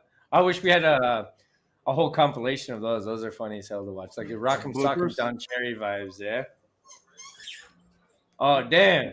Damn, yeah. Fuck, beat those stars. Yeah, look at it. This guy got ragdolled big time, huh? Fucking Brian McCabe. Look at him. Oh, damn. That's a... Dude, that other guy did not even know. Who was that? Was that Robertson guy? No, I don't think it was Robertson. No, oh no, yeah, 92. Yeah, it's Robertson. That's why. Yeah, The guy's a fucking little twig fucking goal scorer. He's not a fucking... But why to get this guy mad? I wonder. I didn't Wow. watch the game. Beat the fucking piss out of him. Yeah. Hey, we still won that game. This is me if anybody but Cider wins the Calder Trophy, the guy says. Damn. Let's see what else. That's the only ones I got on Instagram, I think. I thought I saved a few more after this. I think this is an old... Yeah, that's it. That's it for the Instagram. I like that. I like doing it like that. What do you guys think about that idea? Having It's all right. And pictures going up with it. Yeah. So we're going to go into the World Cup. The World Cup qualifying for CONCACAF. So here we go, right here. Here's the standings. Fucking Kadri. Kadri again. Almost. So look at this. I don't know what's going on here. So the standings are here. Right. Canada. Number Number one. U.S. 4-0 over Panama right now. Yeah, 4-0 over Panama. 0-0 Mexico. So we'll go to the And matches Honduras. here. Yeah. So Canada won today. 4-0 over Jamaica, man. And El Salvador lost to Costa Rica. So Costa Rica is actually fighting. So if Honduras beats Mexico. Oh, but Costa Rica plays USA. Ooh, that's a Yeah. big game for them. Yeah, that means they have to win that. So Costa Rica needs Honduras to fucking win tonight. So USA and Canada have clinched then, basically. Yeah. Yeah. Let's go to standings. Yep. Yes. Yeah, so they clinched. Canada's clinched number 1 seed or what? Or they can actually they just clinched. They haven't clinched. They clinched, but yeah, with the stage. Yeah, they winning, haven't I clinched first because U.S. will tie tonight. Yeah, so Honduras. Damn.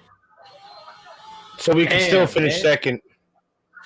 Yeah, and Mexico's playing Honduras, which is they haven't won a game. So Costa Rica, you know what I mean? Yeah, it's a tough one. Damn, it's pretty. But crazy, I feel though. like it should be Costa Rica to make it out of those other bottom 5 teams. It should be, yeah. It should be for sure, especially. Like Neves in net. Yeah, I think I'm glad to see Canada doing good, man. It's crazy It's crazy. Like we need this. We need this for like all of Canadian soccer because we got the World Cup coming. Toronto, yeah. When it comes for Toronto, yeah. Because we can't just be like a Russia. No, Russia did good, but they paid off for the wins, I think. Yeah. hey, they have a history of cheating, Russia. Like all their athletes in the Olympics all the time cheat. Like it's the truth. And then now this war, which is another bad look on them. So hey, I have nothing against Russians. I love Ovechkin, but I think it's good to see Canada doing good, especially like Mike pointed out. We got the World Cup coming to Toronto. We got to actually come into Toronto, North America, but yeah, Toronto, USA, Mexico. Well, not Toronto, I should say Canada. I'm just Toronto. Yeah. Well, but dude, I could see myself being back in Hamilton, coming for a game for sure. If we make it, oh, dude. Well, we have to make it. We're hosting it, but we're hosting. We're in. Yeah, but 3 teams can't just make it. Yeah. Then why into the CONCACAF? Then the other guys, they just automatically make it. The 3 teams and 1 playoff team. That's crazy. That's bad. There you go. Participation trophies. Yeah. I don't know. It'll be good. I'd love to see a World Cup game in Canada, and that'd be great.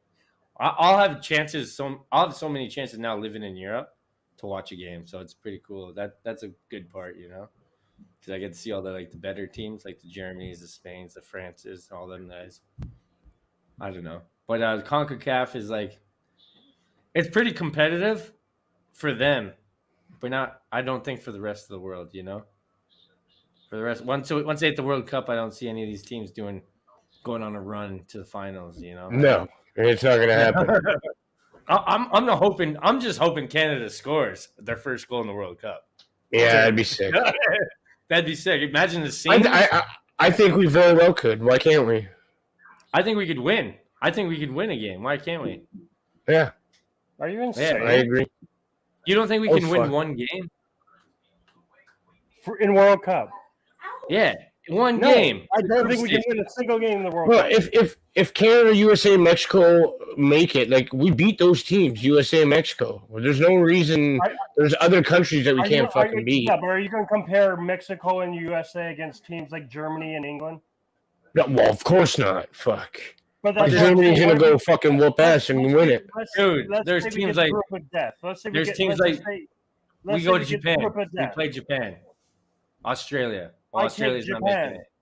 Saudi Arabia. We play Saudi Arabia. We play Qatar. We're not beating Qatar. No, we're not. Oh, we're not fuck.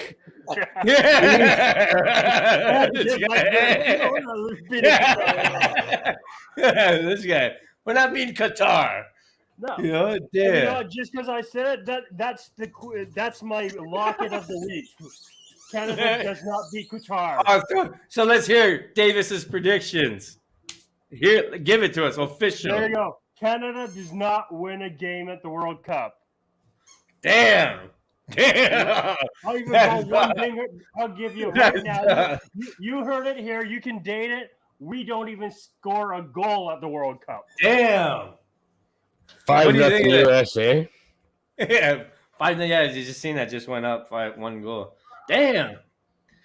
I think we're on the, like you guys are saying, we're on the rise, absolutely. But I don't think we're just there yet. That'll give them the lead, no? Okay, so some momentum swing. We got we're playing Panama. That'll give them the lead, right? Yeah. So if we beat Panama, we're the number 1. Or if we tie, even. If we tie or win, yeah, because USA, if they win today, they're tied with us. No, if they win today, this is their tie. It already goes up, right? So they're at 21. If they I know. So they'll get first. That's what I'm saying. No, they're at 21 if they win, I think. No, it hasn't gone up yet. Yes, man. No, it hasn't. No. Yeah, it is. It stays. Yeah, when Canada was playing today, it was at 23 when they take the lead and go under, the points go up or down too. Just like the NHL. I mean, it does say it. Yeah, it does say live on top there. Yeah, it says live. So Canada, if they don't win, they have to win to get. They need 2 more. Yeah, okay. Or tie. Yeah, win or tie next game. They have to win or tie. And who does you said USA plays Costa Rica? That's going to be a tough game for both of them. Because Costa Rica is that team that needs to win, and USA really don't need to win. Unless they want first. Yeah, unless they want first. But that's if Canada loses, but they're playing at the same time, yes. But that's they'll probably be scoreboard watching, right? Yeah, well, they have to play. They're all playing at the exact same time, so there'd be that's what I'm saying. They're going to still know what's going on. Yeah, I guess. If Canada's up 3-0, the States are not going to try anymore. Yeah. Remember one game? I forget what game it was. They all sat down on the field, and they just stopped playing the one game. Yeah. I don't know what team it was, but both teams just sat down and said, you know what, we're both in if we just tie. What do you think of that? What do you think of when people do that? That's bad, eh? Yeah, and they're fucking being paid. Well, not. Yeah, it's like the last 5 minutes they sit down. It's like, we're in. Yeah, we're in. We're both in. You know, you guys want some coffee? But I think that's beautiful. That's a beautiful look for the country, man, for sure. Beautiful look for the country. So now we're gonna get into the Leafs. The Leafs right here. Your face. We're gonna get to the Leafs. That explains a lot. The Leafs versus Montreal Canadiens. So I put this. I said the Leafs got trampled by, so like we use the word trampled by the Canadians, and people are like, "Oh, well, look at the shots on goal." I'm like, "Well, look at the hits. Look at the hits. That's trampled. When you get ran over 30 times, that's trampled. Look at the shots on goal. Sure, 51-18, right? 51-18. We got shots on goal. So, and like, let's just say this: they got 4 goals, 3 goals on a goalie at 18 shots, and we couldn't even hit the net barely. Yeah, and 30 hits, and we tore 11 hits, and that's. I think that's team's full of a bunch of fucking softies, guys that won't fucking lay the body. They go for the puck before the hit. Because I got some stick for using the word trampled in a couple Leaf groups. They're like, "Oh, we lost by 1 goal and then the empty netter." I'm like, I don't think you understand what I mean by trampled. I mean, we didn't show no heart, nothing, to try to win. They're a last place team. They got eliminated and they beat us, and we're fighting to stay up. What do you mean? That's trampled to me. Our loss to the last place team isn't that should be embarrassing to the Leafs as players. Like, I don't know, especially if you're trying to stay in the playoffs. I don't know. That's well, crazy. you get them one more time before the season's over. Yeah, and how many times did they beat us in the last 2 years? 3-1. Well, they did say you were going to blow all the lead, and you did. Hey, Davis. So this is my thing. We play the Panthers, and I guarantee you, you're winning. We beat the Panthers, and it's like, what's going on with this? It's like, I don't get it. I don't get that. That's the only problem I have with the Leafs is, like, you never know what they're gonna do. These guys, you never know. Well, Tavares got a goal for you tonight. Tavares, what's the score there? He's got 2. It's 3-2 right now for Toronto. Is it? Yeah, let's go check out the live scores right now, baby. Yeah, he's got 2 power play goals. Damn, Tavares, our captain, eh? Our captain, number 1. So here we go, live scores. Let's go to live scores here. Matthew's doing shit. Predators. Hey, Dallas, eh? Predators, eh? That's not updated. That's not updated? Yeah, now it did. 2-2. Yeah, there it is. 2-2. So Wild and Avalanche. 40 shots on goal for the Avalanche. Dang. Bro, peppering them. Yeah, peppering them. Damn. And then we got the Jets beating the Coyotes in the second period. That game could mean something, but I don't think so. What? The Jet game? No, not really. No, nothing. Yeah. Then we got Panthers and the Leafs, the 2 top dogs. 7. Look at this. What? The Leafs are beating the Panthers. This is the more. This is like the Leafs are putting up a fight. It's an even game, yet they can't beat the Canadians. Let's. I want to check out who scored here. You said Montour got 2, and Riley got the other. Riley, yeah. So that's okay. No Matthews. Remember, I told you guys. I've been saying that if Matthews doesn't score, the Leafs are garbage. Hey, prove me wrong. I love to see it. Yeah, I love to see it. Yeah, sometimes. So Lightning, they won. Canadians, they're losing to the Devils. Will they be the Leafs? I'm going to check out the Avalanche game since we got an Avalanche guy here. A little closer. Let's check this out. So first, Colorado first, none. Second, none. Third, we got Nazem the Dream Kadri and Mikko Rantanen. Mikko, most fucking underrated player in the league. Yeah, that's what I think. I think Mikko, I remember collecting, because I used to buy Tim Hortons cards, and I got all his cards all the time. And I'm like, oh, this guy should be a big star. Same with the other guy for Dallas there, Heiskanen. What about him? He should be a bigger name too, I think.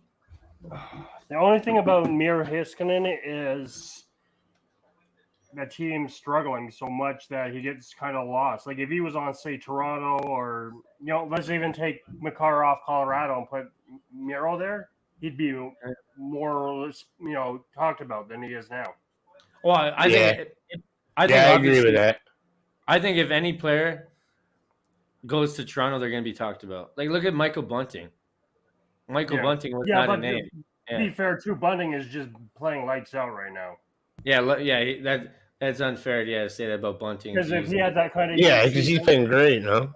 Yeah, if he had the season he's having right now in Arizona, if he stays in Arizona, are you talking about him? Still Yeah, probably let's look not. at let's look at Nylander. Nylander's like almost a household name.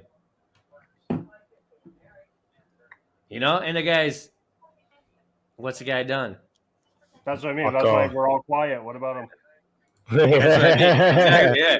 There's not much to say about him. It's like, and that could be any other player with that on that skill set. That could be that Andrew Cobb, and he'd be a superstar right now, just because he's on the Leafs. It could be Max Domi. If Max Domi went to the Leafs, not only because he would excel with these guys, it's because of his dad and the Leafs. The Leafs as his name. If he had another Domi in the jersey, I don't understand. Okay, Dubas. If he wants to be unfavored to leave, he should have went out and got that gritty player like Max Domi with a little bit of skill. Even though should have got rid of Marner. You should have got rid of Marner. You could have got her. I think you could have. I think Nylander was the guy to get. That's his time to go now.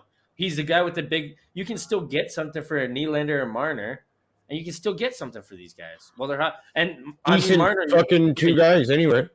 Yeah, Marner, you'll still get something for him no matter what his whole career. He'll still be during the regular season one of the top point guys no matter what, Just this year he got injured, that's all. Yeah, he's still getting points like you said. Like tonight he's got another 2 points. That's what we were saying. Right now he's averaging a point a game right now. Yeah, so let's check out the European ones. We got the European World Cup qualifiers underway with the rest of the world, obviously, because it's the World Cup. But we got the Russian and the Ukraine games obviously postponed for good reason, probably. I don't think anybody's going there. But the Wales to be announced, so their game's postponed too, because I guess it's against Russia or somebody. So Portugal beat Turkey 3-1. Did Ronaldo score? Does anybody know? No, he didn't score, eh? Damn. Well, there you go, eh? Did he even play? Yeah, miracles do happen. Did he even play? Yeah, whatever. Let's look at the lineups here. No, he didn't. Yeah, he did. Yeah, right here. Hey, Bruno Fernandes too. Both of them didn't score. Damn, Diego Jota didn't score. Did Diego Jota score? Yeah, he did. I was gonna say, who the hell scored? None of these guys scored. Damn, that's good. Turkey. I mean, should be a win for Portugal easily. Now Wales and Austria. So Bale's actually a big news. Gareth Bale scored both goals. He's like Gareth Bale is like the GOAT for when it comes to World Cup games and qualifying games for his country. But for like Real Madrid, they hate him, eh? They absolutely people hate him. It's crazy, man. He's one of the best UK stars, I think. He's probably one of the best. Not Harry Kane. I know UK that Look at possession that game too, eh? Holy shit. Yeah. It's crazy, man. So what? Yeah, so what passes? It's crazy. Look at 623 passes, eh? It's soccer. Wait, that's crazy, eh? 623 passes for Austria. 330 less passes. Yeah. Well, like pass accuracy. Yeah. You send Bales our way. Yeah, send Bale our way. We'll take him for a season. Well, he'll be our Giordano, eh? There you go. So we got Sweden versus Czech Republic. I don't think Zlatan plays for these guys anymore, does he? He retired. I don't think so. Yeah, Isaac. There's and Forsberg. Everybody, eh? Kulusevski, the guy from Tottenham. But the goal scorer was Quasen or whatever. I don't know. Now this is the big one. North Macedonia. Damn. Where were you guys when you found out? Were you guys happy? Do you guys know Italians that you were like, No, yeah, it was great to see Italy get knocked out again. Oh, dude, I know lots of Italians in Hamilton. James Street, I would have been down there with a North Macedonia. Oh, yeah, that's where they all are. That's what I mean. Yeah. They win, they're all down on James Street, like celebrating like they're the greatest thing. Yeah. I guarantee that street was dead quiet. Dead quiet. Yeah, of course. You're not going to celebrate a disappointing win. No, but you walk by They and lost. say to them, "Hey, you watch a game? Yeah. Drive by So a player and then you waving the flag." let's look at the standings here. So we got Serbia, Portugal, Ireland, Luxembourg, and Azerbaijan. Azerbaijan. Azerbaijan. Yeah, and so what do you think about this? Those are two teams, obviously, to me. Obviously. I think Portugal is the only one that you could have been like, oh, they should have been number one. But Yeah. Serbia and Portugal, I don't think the other three teams. I would have said Portugal first, Serbia too. Yeah, that's in what I that would've said. order, basically. But Yeah, both of them are in. How about this? Spain, Sweden, Greece, Georgia, Kosovo. Two bottom ones. I could see the three top ones. I'd say Spain, but then Sweden and Greece, I could flip flop kind of. Yeah. And Spain should have easily won that, which they pretty much did. Then we go down to the next one. So they lost. So Italy is in second, but they still lost to get eliminated because they're with Portugal on the points, right? It was either Portugal or Italy, I think it was. And Portugal won. And I think if Italy would have won, what would have happened? They'd have to play each other for Something like that. Yeah, something like that. And Northern Ireland, something crazy, yeah. I know the talk was it was between Portugal and Italy. One of them would be out. Because what is it, top two in each group? Yeah, it's top one, but then the second place team, the points matter. So if you get the points, you go through or you play a playoff. Okay, I got you. Yeah. So top one. So now we got France and Ukraine. I mean, I don't know what's going to happen with Ukraine now, obviously. But I don't think they got canceled out of anything. No, they're just moving their games around. Yeah, I don't think they're allowed to play right now because obvious reasons. But France, easily the favorites. Easily. And the other teams, not. That's the problem. Like Belgium, Wales. You could very well just put Ukraine in regardless. Yeah. I think Belgium is one of the favorites for the World Cup for me. I think Belgium has a lot of good players for that. I think that team's really good. And they got Thierry Henry as one of the fitness coaches and the coaches for the players. They got a good team right there. They got Lukaku from Chelsea, you know what I mean?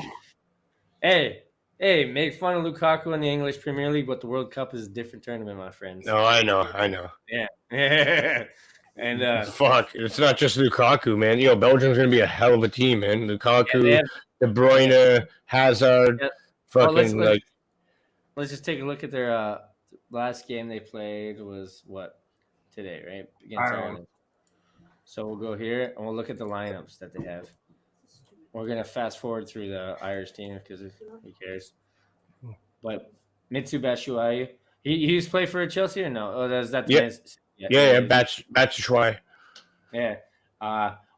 So they got Tielemans. They got Hazard. That's Timo Hazard, not Eden. Yeah, his brother. Yeah. So and they still got Lukaku and all the guys sitting too. So they didn't play all their players here. You know what I mean? Because they got a hell of players that didn't even play. Christian Benteke, he's not really. Yeah. But like these guys. Oh look, no Lukaku, no De Bruyne. Yeah, they have none of those guys. So remember that. So let's go back to maybe. Why does it do that? Google. You press back and it goes all the way back. Like you son of a. So here we go. So let's put their players here. Let's check out their players. Look at this. Eden Hazard. Look at this team. Look at this team though. Thorgan Hazard. Yeah, Thibaut Courtois. Yeah. Look at these guys. Look at this. I don't know. I think they have to be one of the favorites. What do you think? One of them, but not the. Not the favorite, no. That's too hard to say the favorite. No, it's not. The favorite? I think this guy thinks France has no shot. No. That's like fucking, yeah. You're talking to the wrong person there. Yeah, okay, how about this? Denmark. This group is easily the weakest. He's waiting to find out What are you who's favorite talking is so he about can the fucking weakest? bandwagon it. This Fuck group is off. the weakest. It's the You don't think strongest. This is the strongest group? Billy Israel. Gilmore. Billy Gilmore is all I gotta say for you. Oh, damn. Billy That's Gilmore. all we need. Billy Israel. Gilmore. Austria. And Germany. Faroe Islands. Moldova. Scotland. What's wrong with Scotland? Everything. Everything. They ain't do nothing in the They're World gonna Cup. destroy in the World Cup. Trust me. Okay. Well, hopefully, right, for their sake. Look at that, 5 straight wins. You're gonna take those 5 straight wins away from them? Oh, against Israel? Against Austria? Against Hey Faroe now, Islands? hey now. Yeah. We slapped Denmark around. I don't know, man. I think Denmark. I don't know. Okay, compare right there to Group G. You think that group's not weaker? Turkey's stronger than the bottom teams. I think. Yeah. Well, obviously, you got Norway. You guys are Gibraltar's got- Netherlands, Norway. Why? What's wrong with these guys? You know who's on Norway? Go ahead, say it. Holland, Odegaard. Yeah. What do you mean? Yeah, what do you mean? What do you mean they're not better than that? Stop with That Odegaard. team alone is better than everybody on this list. Every No, team. not better than Gilmore. Netherlands is miles ahead of these guys. The whole group. Not better than Gilmore. I'll leave it at that. Wow. Holland's not better than Gilmore. Nope. Odegaard's not better than Gilmore. You watch. You watch my boy Billy Gilmore. Okay, you're right. Maybe I'm wrong. Holland is not on his level. Billy Gilmore's level. Yeah. Hey, whoever gets Holland waste of money. Boo. Well, it's a good thing we got him then. Yeah. Yeah. Oh, you got Billy Gilmore. All right. So here we go. Now we're talking. We got the Russians. I think the Russians. I think they lost their place in this tournament. So who gets it? I think The next team in line with points? Yeah, with points. I think and this group was, I think Croatia should have easily won anyways. I think the rest of the teams, To me, Croatia's the best team in that group. yeah, they're easily the best team, and I think the other team, I can see Russia, Slovakia kind of fighting it out with Slovenia, but Cyprus and Malta not. Fuck! But they scored, right? Pissed him off, OT. Joe. And then we got this group: England, Kevin Poland, Fiala. Andorra, San Marino. Yeah, you always got two bottom feeders that aren't good. But you got England, Poland. Those are two good teams. Look at the Polacks. And Albania. Albania's they can pull off something, you know. Look at, they got 18. That's pretty fair for the, like, look at the three. Yeah, but is Poland even playing their games either right now? No, right? Yeah, they're No. playing. No, they're not either. Damn. Nobody's playing, eh? Well, let's see. Let's see what they're doing. Let's see what. Look at that. Do you see that? Let's see what Poland's saying. I want to look at Germany. He skips Yeah. the last fucking group. No. Look at Poland versus Russia. Yeah, see, I thought I seen that, yeah. Yeah, so yeah, they ain't playing right now. They ain't not playing, bud. So either let's go to the last group. Last group, we'll leave it for. Oh my god. Yeah, I can see North Macedonia being the winners of this group. Yeah, they beat Italy, you know. No, but yeah, obviously Germany. And then what's that guy? He went undefeated, no? Yeah. Hans Flick. Yeah, Hans Flick. He's the new guy. What was the other guy? Joachim or something, eh? Joachim Hello? Lau. Ass Yeah. picker. That guy used to smell his balls during the games all day. Remember that? Fucking pick his ass and eat it. Yeah. Yeah, what's wrong? What's up with that guy, eh? I don't know. Fucking scratch and sniff all his fucking inside his pants, bro. Oh, dude, there's a whole compilation of him doing it like. Oh, it's great. Yeah, there's so many You think it was just that one time, but it's like, holy fuck, there's a compilation. Yeah, this guy made a career out of doing that. Hey, but he was good for a bit, and then he kind of fell off, you know. And now this Hans Flick guy looks like he's got them in order again a little bit. So far. Yeah, So, Timo and Kai both scored today. Timo and Kai, yeah. Or yesterday. Cobra Kai. Yeah, you sent me that. So here we go. We got this now. So we got the NHL standings, the wild cards. So the Eastern Conference, you got the Carolina Hurricanes. Wild cards, you'll find Davis's team. Well, no, wild card, they're not in it. And look at Yeah, wild card. no? I thought they were in a No. wild card. Who? No, Toronto. Look at Toronto's in the wild card. Can you believe that? That's crazy. And especially like having this season before the All-Star break, you're like, oh, no way. Now it's like, okay, so here's the wild card spot. Dallas just on the outskirts looking. Yeah, but like I said, we got 4 games in hand. Yeah, they got 4 games in hand over. We're 1 Dallas. point behind. Come on. I mean, Vegas, and 1 point. Yeah. I mean, if you think Edmonton's going to hang on to that spot, it's Edmonton. Yeah, you got 2.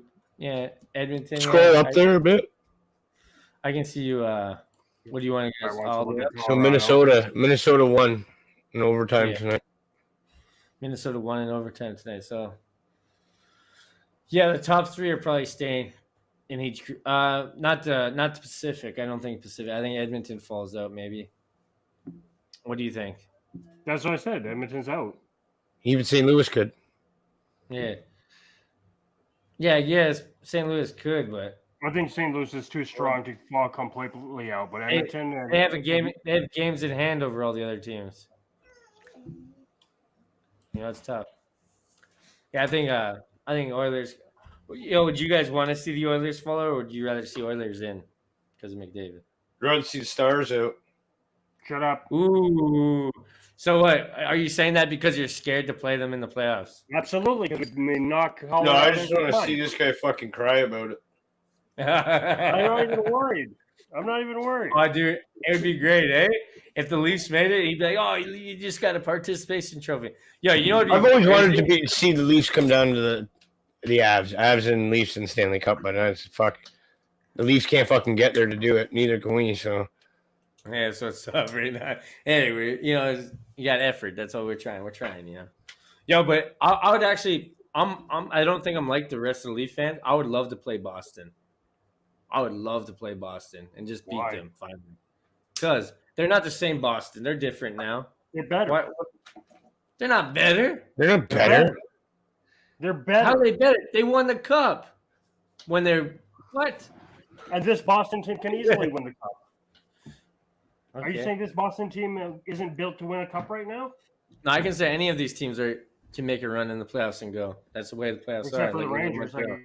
Rangers have no shot.